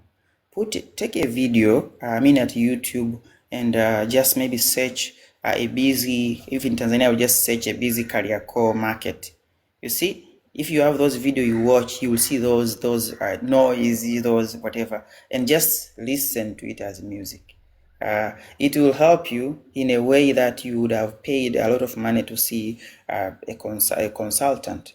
Yeah. So I just want us to put the gadgets down, and then to communicate with someone. If you have a house, you have a partner, just go and say hi to them with no reason. Even if you are quarreling, we started by saying some people were fighting here, just say hi to them. Just go and say hi to them, even if you don't want to. I know you don't want to, but just say hi. It does not make you lose your nose, okay? It does not make you smaller, okay? Just say hi, okay? And then from there, just walk. Just walk around. If you have a park, walk around. And then, you know what you need to think if you're in diaspora? Think it like this. There are so many of us, there are so many Africans who believe that over here there is better life. Over here we have more than what they have. So who am I to deserve to be here, to work here? Did I do something different? Then you find it that the answer is maybe no, you didn't do anything different. Maybe some people died in wars, etc., but you are still living there. What is your purpose of life? Why are you there? There is something, right? Yeah, there is something. Maybe you don't know it, and it's okay. I'm not telling you to look to find for your purpose now, but I want you to put it in that perspective that you are the one who is tunasema kwa Kiswahili umependelewa. You are the one that is you are glorified. You are lucky. You're very lucky if you put it in African ways. So just understand your norm. Doctor, ina chichewa okondeledwa, but go ahead.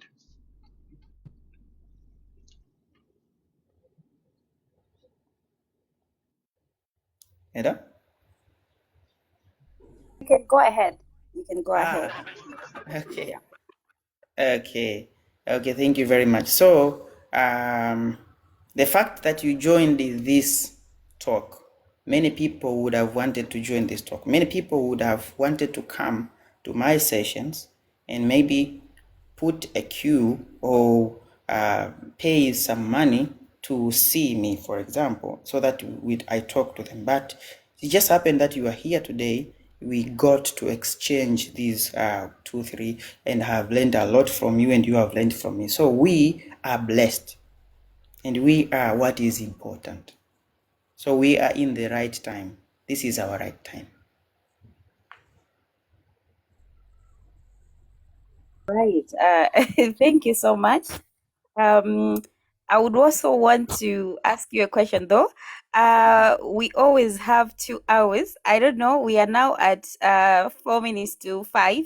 I hope and I believe that you also still have a lot to talk about. So, can you give us some, minutes, or we should?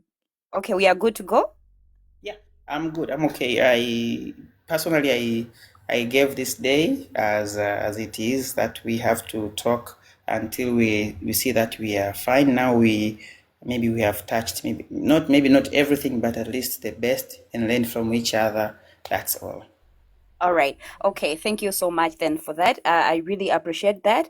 Thank you so much to all those that are joining. We are having a conversation about mental health. It's a very good conversation. To all those that are passing through a lot, you're going through a lot, I believe and I hope that this conversation is for you. Maybe, Doc, we should now go into our next step of this conversation. I know that there are a lot of things that we need to discuss, things to do with stress, things to do with maybe anger issues and all that. So I'm still going to give you the floor so that you can just talk. And then from there, we will have another round of questions, but then we'll give you the floor for you to explain more about that. Thank you. Yes. So, in that perspective, I will start with a question as usual. So, how many of you have done boxing? Have tried to punch something? If not boxing, how many of you have you ever tried to punch someone? Could you put there I yeah, was trained as a little yeah. kid, but I've been hiding from my people here. I was trained as a teenager in boxing, but it's a secret you have forced me to reveal. Yeah. I do Cool. boxing myself as an exercise, of course. I box. You box. Okay. Yeah. That's very good. Yes, yeah. So people did boxing when they were kids, they were whatever. Thank you very much. So I'm sure there's that feeling that you feel when you punch something. You feel Absolutely. like, yeah, you feel like, you know, like something is coming out of you, like, you know, you are like you have won in life, like, you know, you know, like, yeah, that there is that feeling, that relief you feel. If you, for example, if you're a woman, now you feel like you are accomplished, you feel like you know, you are that protector, or you are that person who is whatever is being looked at, etc. So I gave you this example. It's because stress stress is everything that you have in life, and it's very important because the stress, it's very good. It is very good, and it's very good. I would not say stress is bad, because if it is bad, that means somehow you have allowed it for you to you have allowed it to go through you. So whatever you are doing in life, there will become a moment of balance. Even yourself, you'll eat something, but then it will be digested, and then it will come out.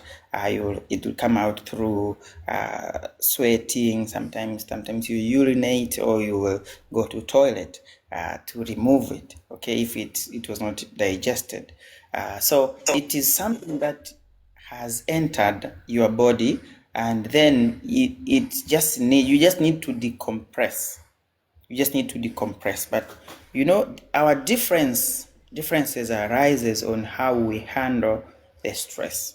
So as the first time I asked, what happens when your phone is having a small charger? I mean, it has, maybe someone here answered that their phone was at 18%. She did not mind that it was at 18%, and mind why did you why did that battery go to 18%? It was not a conversation, but it was just a matter of taking a charger and plugging in charge. Just simple like that. So if we could develop that mindset to anything that is coming into our way, it will be very easier for us to handle a lot of things. I know in the logical world, in the world that things are happening very fast, we have to take a lot of things that are coming our way. And because everyone is doing whatever they are doing, thinking that it is their best, obviously we'll get stressed. We'll be stressed by our bosses. Starting at home, we'll be stressed by ourselves. That maybe you woke up late, or maybe you had a fight with your spouse, maybe your kids, or maybe your house help, or then you are gate mad, and then maybe it's your car that you had a flat tire, and you start complaining, why did this car start with I had a flat tire today of all days, where when I have this important meeting? Why? And then you start complaining, and then you don't think of the best picture. Rather, you usually say, maybe you were going to get an accident. Why didn't you think that you might have been going to get an accident that day? So then the higher power than you intervened by taking out the air from your tire so that you are delayed. And then when you are done fixing that, you are fine. So I would like to challenge you here in the stress. It's not like bookish thing. I just want to challenge you like this. In anything that is happening, there'll be two sides.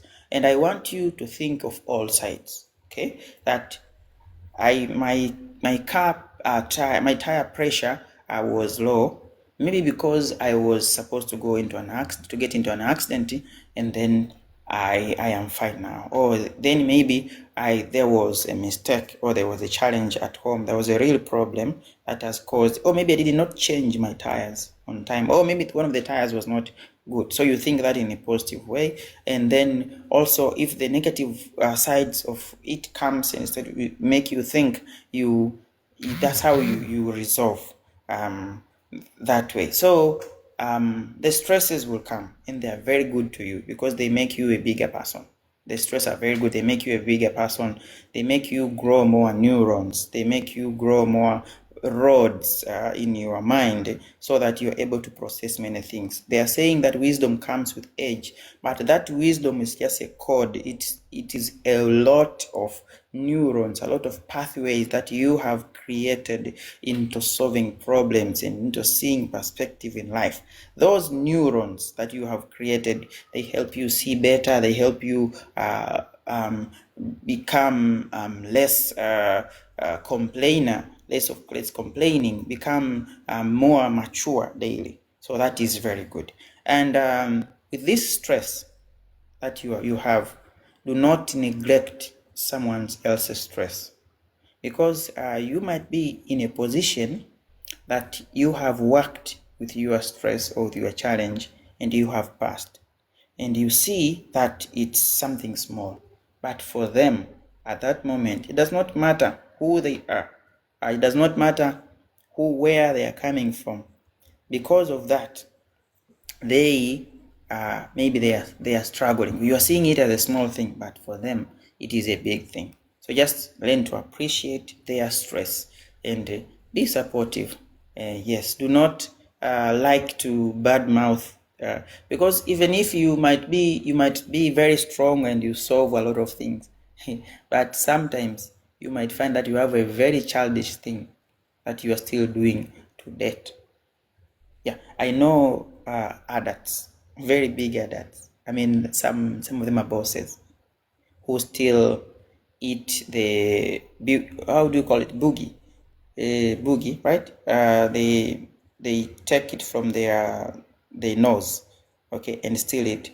To these days, people are 50 years, 60 years, they are still eating.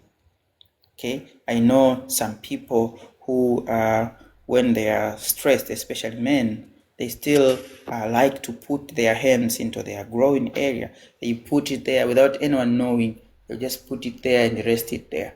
But when people see it, they will see that it's weird. So do not say people are weird because everyone has their secret. They still have a secret up to date, and that secret is yours, and it's fine. So no matter how you are seeing something that is coming your way, you have just to remind yourself, just that is the work that we were given as human beings. In my perspective, that is the work that we were given. A lot of things will be coming to our way. You have to filter and try to put a perspective and understanding. Even if you don't understand, that is also fine. Time will help you understand it.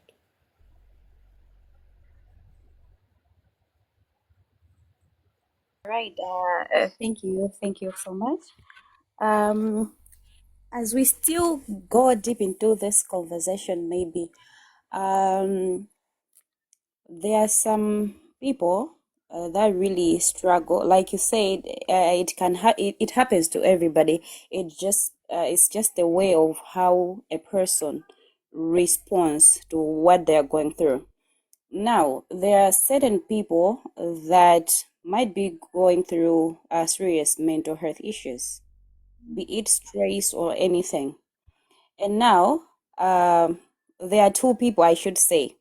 Someone is going through stress, and now this person would say, okay, I'm here, yes, I'm going through a lot, but I really want to get better. By getting better, they don't make things hard for other people around them. So they will socialize, they will treat other people with love just because they want to get better. And there is also another person that is going through stress, is going through a lot, yes. But now, instead of that person to open arms for people to be in their life to help them, now they create chaos for other people in a very bad way. I'm trying to be nice to you, but now you're treating me like I'm trash. Like I'm not supposed to be there. Instead of letting me to help you through your process, now you pinch it on me as if now I'm a problem, yet I'm the helper. How do we deal with people like those? That is a very very good perspective right there, and I like it. And then but it has a very simple solution. We need to think about someone who's drowning. Okay, so when someone is drowning, there are two things. It is the first person that you have spoke. This person knows how to swim, knows how to be calm, because they are trying to. If they want to drown, they will just be calm, and then they will put into effort and swim and try to swim, even if they don't know how to swim, but they'll put into a calm environment, and then to the point that they get to the shower, and then maybe they'll get fine. But then when you have the second person who is drowning and they don't know where to grasp, they'll just grasp whatever is in the environment. Because at that point, though you are seeing that this person is really annoying you, but to themselves, they do not choose. They do not choose where you should hurt. Okay, should I put it, I think that way? They do not get to choose where it hurts. Okay, so because of that, they will just throw tantrums. And the best way to help these people, or to help anyone, is to always think them as a child. Simple. Think of anyone as a child. Because if you have a child or have a kid, for those who are parents here, or even if you're not a parent, no matter how your child behaves, no matter what they do, they will still be your kids. Okay, they will still be those kids. They will anger you, but they will still be your kids at the end of the day. So the same way is supposed to happen to these people. That is the first thing. So there's the next thing. Now, if you see that these people are experiencing symptoms of alerting symptoms, that maybe they want to harm their own life, they are harmful to themselves, or they can be harmful to others. For example, they can harm others physically, okay? Or these people now, they want to end their life, or you see that maybe they are going to end someone's life, or they have tried to end their life. Now here, it is where you are supposed also to help again. As their kids, you need to help them to get professional help. They need to now see doctors, they need to see professional psychologists, etc. Because they do not see that, but you are seeing that. They are past the era of recognizing themselves. Now they are just acting according to whatever the stimulus that has entered in their mind is making them do. So it will be very good for you to support them by making sure that you give them the support, by connecting them to the mechanic, to the electrician now, so that they get supported and they get fixed, because no one is complete. And people should not be it's not something to be shy about. If you are not okay, you will get help. We have I did not talk about these condition. There are some people who are just hyper. For example, some people are bipolar. They are very hyper. Sometimes they are too much happy. They are too joyful.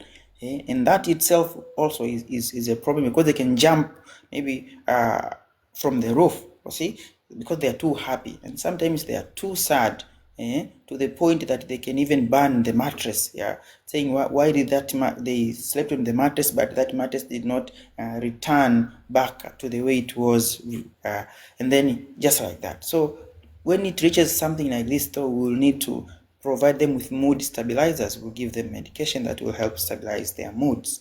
And in the same sense, there are some people who overthink. They have, for example, ADHD. They overthink too much about anything. They are too clean, for example. Someone is very clean. I mean, like, for example, I'm wearing here my shirt. Every moment that I do this and this rendering, they are disturbed by these wrinkles. See, because they just want this shade to be like this, and then you might find this in small scale when you lock your car, but you just say, maybe I did not lock it well. You go back and check again.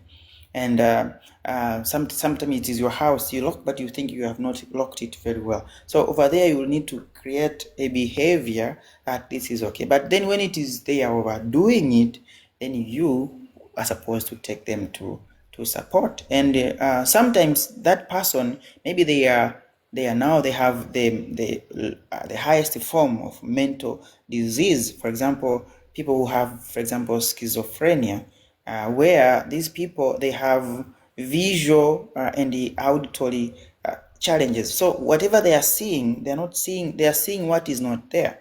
They are delusional. They are seeing what is not there. They might be seeing that you have a big bag. Oh, there's a snake on you.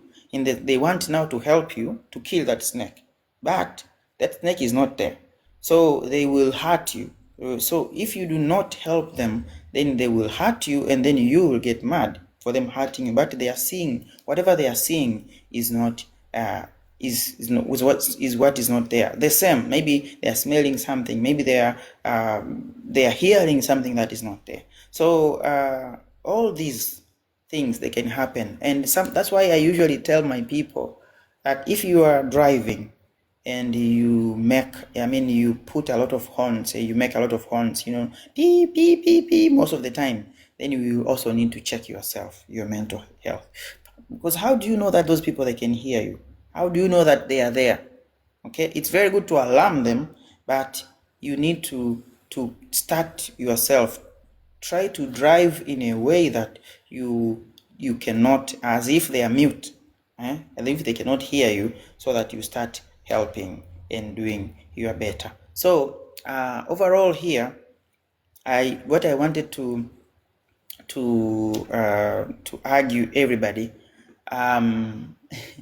is sometimes when you see someone is laughing a lot, someone is helping a lot of people, he is the person who helps everybody. Everybody goes to that person, they tell their problem, and that person listens and then help them and solve their problem.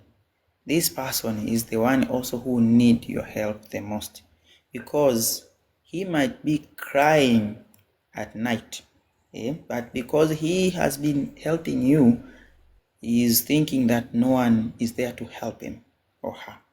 Kwa hiyo I want you to put that into mind, that when you are helped, when you help someone, and when you are good to someone, or someone has been good to you, you just need to go back and be good to them. We need to train to do that, and that will help. Thank you.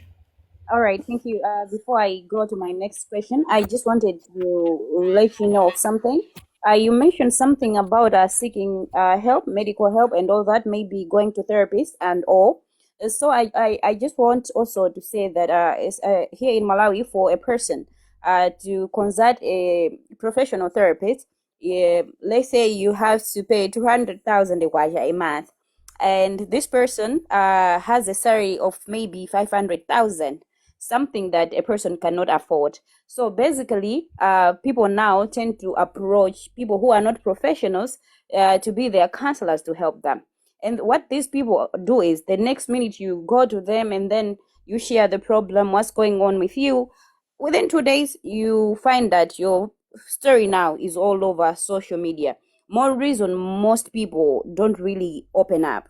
They would rather keep things to themselves instead of telling people, or maybe also instead of having a therapist, because they cannot afford the fee itself. So it's more like we're at a place whereby we don't go to therapists and all, because most people cannot really afford it.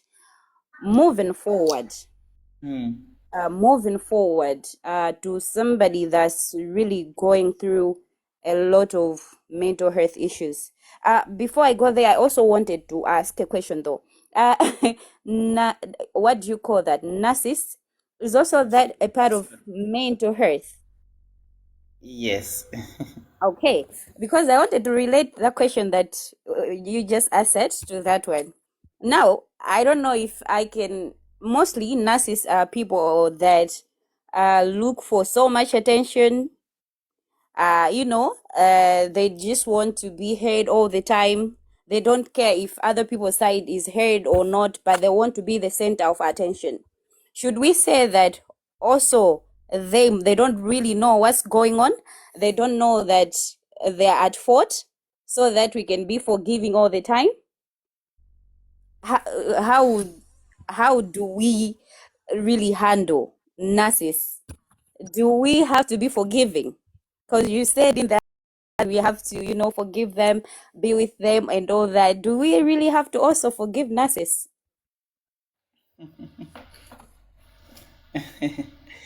Okay, very good. Okay, I want us to put it in this perspective.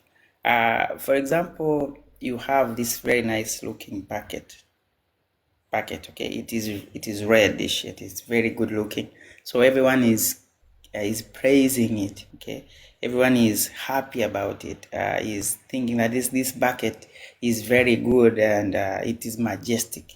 Okay, but because they are looking at it, but uh, the thing is, if you turn that bucket, I mean, if this cup, if you look at the down part, you will see that this bucket has holes. So it is not perfect. It was not perfect to begin with, but it depends on the position that you place that bucket. Okay, you thought it was okay or it was fine. So people who have narcissistic disorders, these are people like that bucket. Okay, they project an image that is an absolute perfection. That is fine, but inside their self-esteem, the way they perceive about themselves, is very low. So they would want to come to you all the time to get that completion, to feel complete, to get that right, that it's fine now, they would want to come to you and do that. So it is a challenge, because sometimes people would think that they feel that they are better than anyone, because one of their characteristic is to feel grandiose. They feel that they are better than anyone. Okay, or you would think that they are boasting themselves, but it's not. It's because they do not have empathy. Okay, they lack empathy. Most of the narcissistic people of that type, they will lack empathy, and empathy is it's quite an opposite of sympathy. Okay, so they would not think on your behalf; they will think about themselves. Okay, so in that way, you need to understand that it's not that they are doing it voluntarily, but it's because their self-esteem is not there. So they'll just come to you for your credibility. So it's the same. If it is in a small scale, you have to accommodate them, and while you still help them slowly. Okay, you help them slowly, and I will come back to your first question while I connect to this. They might come to you, and then you help them, but in the middle they will anger you, or they will do something to you, and then you would maybe innocently would want to seek help from someone else, but because you want to seek help, you will have to understand and try to explain, there's 1 2 3 1 2 3 4. That way that third person will then spread the news to other people. You didn't wanted to speak ill of them, but because you wanted to help, the way you wanted to help, then you asked the wrong person, then it gets bad, and then people now start saying these all things. So the way I usually put this into perspective is we need to make sure that we take everything that we see as a challenge. As in Africa, I understand you, even going to a therapist, that is a luxury that we cannot afford. And most of the time we just turn to our friends and help. And that's why some people just go to TikTok, to YouTube, just watch these comedy, they just watch the cat videos and etc. They just want to feel good. Other people go even further and started drinking, and that might even go further than that. So what is the solution? The solution is not a simple thing to say that you will help them, because they are, even the normal doctors, they are very few. For example, here in Tanzania, a single medical doctor who has a bachelor, they are supporting about 35,000 people a year, while in the UK it's just one doctor to about 200 people. So that burden itself does not help very much, but we need to use what we have. For the TD bar hosting like this, hosting sessions like this, they do help. So someone like me or someone else who is also a professional in something, I'm sure they are there. They will be happy to share something with other people, so that other people in massively they get help. For those who have joined here or who are in this live, from the beginning, for example, they have gained something. So you have become a teacher, you have become a mentor, you have become someone who you are ready to help someone. You are not just here by chance. You are here so that you help someone out there someday. And it's not maybe someone who just came here and then left. No, it's because you are here up to this hour. That means this was meant for you. You are supposed to help them. Just become a crying shoulder. Do not judge easily. Do not get angered easily. Try to think on the other way. Not just in perspective, just be there physically. Try to be there and try to be there. Do not try to understand, just be there. Right. Thank you so much for that. Maybe for the last question of this evening, I would give Phoenix the chance to ask a question, and then from there, you're going to say, maybe some last words. What best can we do to handle ourselves if we are going through mental health issues, and how best can we help others if they are going through that phase? So, Phoenix, let me give you the floor to ask your question. Okay, so my question is regarding the medication. As we know that the severity of mental health, people tend to be given medication.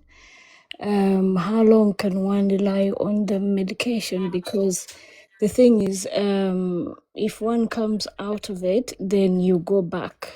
It's like you deteriorate, and then until you go back on it, and mostly the doctors always advise, you guys doctors always advise not to come off it.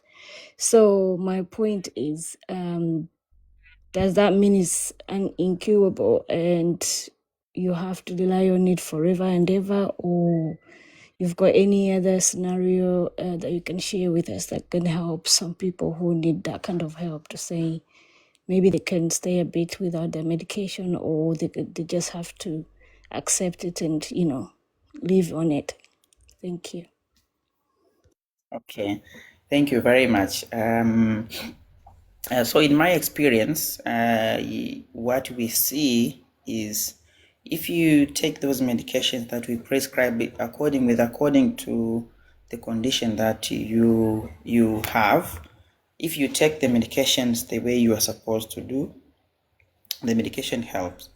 But the real help is usually the family support, the support that you are supposed to get from everybody else.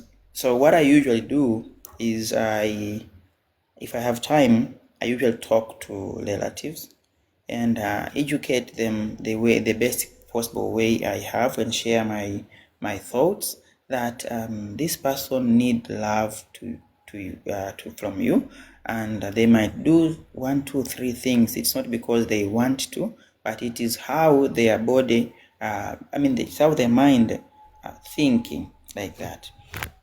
And depending with the level of a challenge, what we do is we usually tighten the dose. So if they are doing very well and they are taking our medications very well, after some time we might decrease the dose slowly, giving them their mind a time to heal. You know what happens usually? This also happens to people with peptic ulcers, is when they start feeling that they are okay and the pain is no longer there, that alertness of adhering to those medication usually goes down. And then before they are healed, before they are fine, you will find that they went straight to the pit, and they are supposed to get revived again. So that is usually the challenge. But if you have a family that is supportive, if you have a family that is helping you to adjust and heal, and they understand and they are not judgmental, because it is a process, then they can eventually come out. And I've seen people coming out of medication, and then they go there, they are fine, and until some stress, a big stress that they were not taught how to handle happens, then they might react a while. But if they had very good support, then they will become very good. And there are some few people who have the challenges that they will need to use the medication until the end. Then that is also, we have to accept that, because sometimes they are we don't say they beyond repair. No, they are sometimes they are in a very high condition, to the point that the destruction is more than the support we can offer. So I think I have tried to attempt your question. Yeah, sort of. So basically, you've sort of like answered in a way that you're in Africa. Because I think if I didn't hear you right, if I heard you right, you said that you tend to talk to people surrounding the person, or you talk to the relatives and stuff like that. But then, if we take it to the people who are abroad, like you said earlier, I also heard you saying that it can be a lonely world, and not everyone abroad has got relatives around or family around and friends. But obviously, the mental health depression issue, it's quite something that people don't really like to share. So if the person is in that situation whereby you're abroad and you don't have relatives around and you're just dealing with it alone and the doctors, I guess that's where I really want you to answer on that one, explain on that one more, if that's okay. If you think you've done it already, then that's fine. Thank you so much. Thank you very much. Yes. So our friends who are in diaspora or who are abroad, they are somehow lucky that they are exposed to many. I would like call them health professionals who are there to help, and who are really there to help. And though it comes with challenges with time, and because they are not your friend, they are there professionally to help you, because that is their job. It's quite different from the family love that we usually get from the families, that the African family that we rely on. And I really understand that it can be a struggle, and it could be a challenge that they're also supposed to try to break and learn. So the studies are showing that for people who have whatever spouse or have partners they will tolerate this kind of stress more than those who do not have. So if they are lucky to have partners, then the partners are the ones that the healthcare workers are supposed to talk to, and so that they understand. Because as human being, when you understand something in someone's perspective, it's it becomes easier, not easy. It becomes, less burden to help. So for those who have partners, then they will go through that route. But for those who do not have partners, then over there, and that is the challenges that we still have as a world, and we acknowledge that is there, because they might come to sessions like this. I'll go through the community that they have. For example, that they have the diaspora community. If they have groups and TikTok groups which are educational like this one, it's okay and good to come and listen. And if they are lucky also to have some few people who are in their community, now they have to abide and learn someone's culture and see how they are doing things. So it depends on their perspective. So there's no a direct answer on what they can do, but overall, the main concept is they need connection, some form of connection. They just need that love, and the way where they can get it, that now depends. It could be through a community like this one. It could be through the diaspora's community or anywhere else. But you just need people around in any form. Okay, yeah, thank you so much. I just wanted to be clarified on that because, of course, as people can be around, it's not the same because it's not that simple to talk about it. But I'm glad that we're actually talking about it today. And obviously, because the doctors here, like you said, the doctors are very busy. So what they do is basically they just, check how far you've gone in your mental health or whatever, and then they just give you medication. And then if you go again and they see you upset, and then they'll up and up and up. So you reach a point sometimes by yourself and you just feel like, you know what, let me just come out a bit because I feel like I'm okay, because it's like the assessment they don't really have that time to assess you completely, so they assume, as you guys, that's how you do it. So it's quite difficult, but yeah, I think I've got an idea. Yeah, so we'll move forward and see how it goes. Thank you so much for that, though. Thank you. All right. Thank you so much. I said that was the last question, but I think let's just take this one from Ndachi, and then we close after she asks her question. Yeah. Oh, my question is just simple. What do you recommend? Medication and talking? Just talking. Which one do you recommend? Thank you. So, Okay. So thank you very much. I would recommend 100 times talking.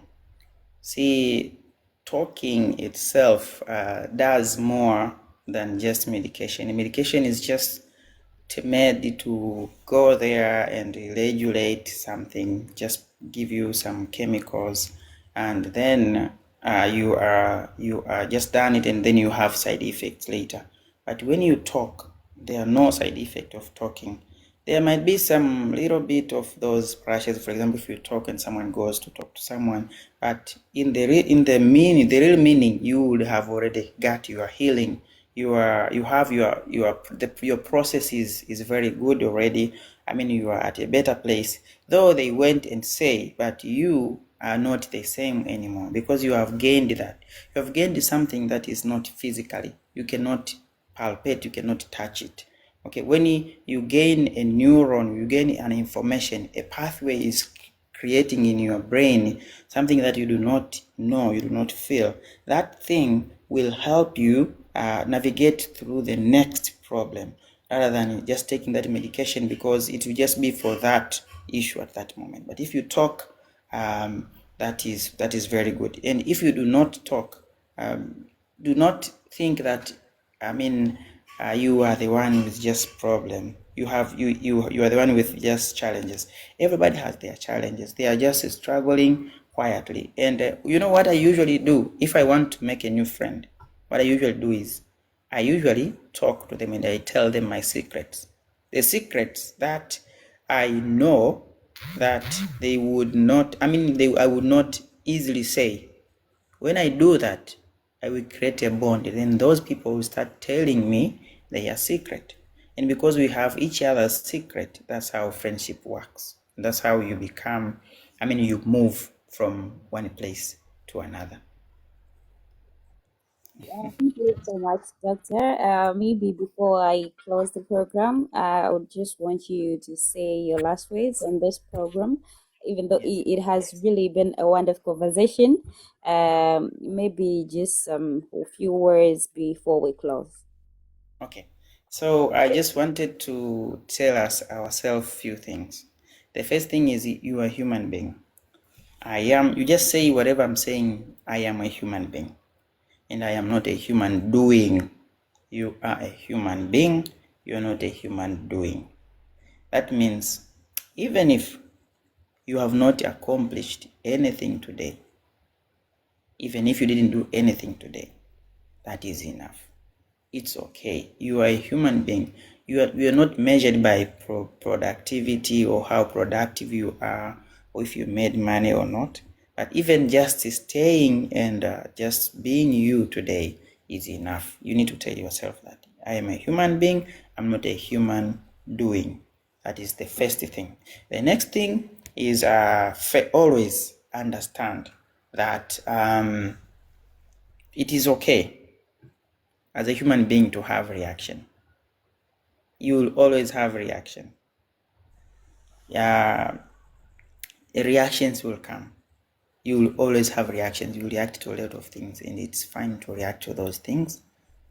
If it happens, react.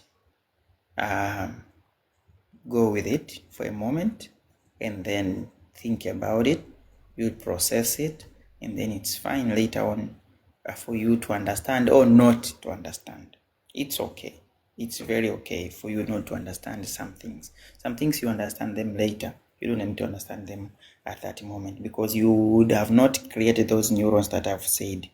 They are not there yet. So you might not understand, but you just need to understand that if the reaction comes, take it positively, react, and then become a human being. And lastly, I would like us to think like this. Healing is not a straight line. Healing is not a straight line. Healing from anything is not a straight line. It does not copy what others have been through. It does not have a definition. It does not have a structure. It does not have a follow through. It's just healing. So your healing is not my healing. His healing is not his healing. Her healing is not her healing. So I just want you to tell yourself that you are not a failure.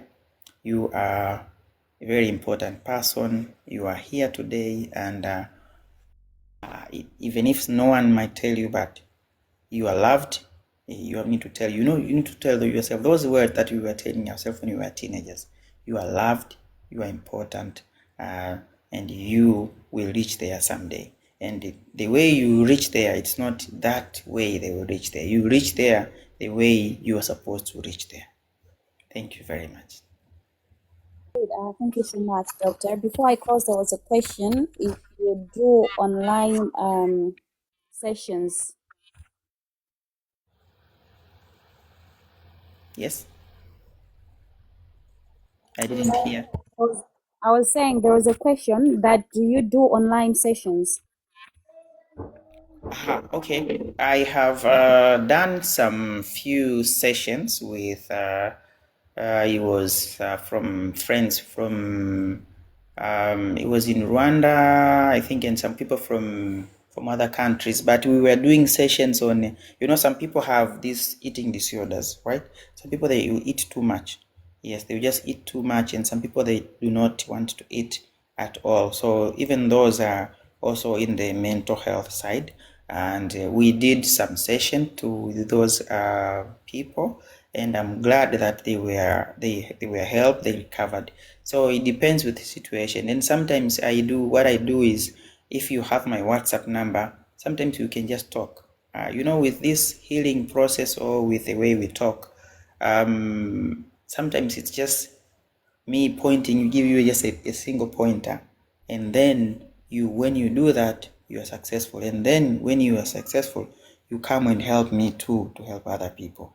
Because when you are done, and then with your testimony, I also gain knowledge and understand how to help other people as well. So it's not like doctors know everything. We do not know a lot of things, and a lot of things we understand on the way, and you are the ones who are helping us. So sometimes it's just about giving a pointer, and then someone does it. So I'm usually happy to help. And if you would need, I can also provide my WhatsApp number. They are in my channels, all my channels anyway. Numbers that you can text me through TikTok here, and then we'll respond and see how we can help each other. So thank you very much. All right. Thank you so much, Doctor. That was a very wonderful session today. We always appreciate your coming. I think we always need conversations like this, especially this topic, mental health, is something that's affecting a lot of people out there, whether a child, be it the youth, even our parents. They are just everybody is going through a lot.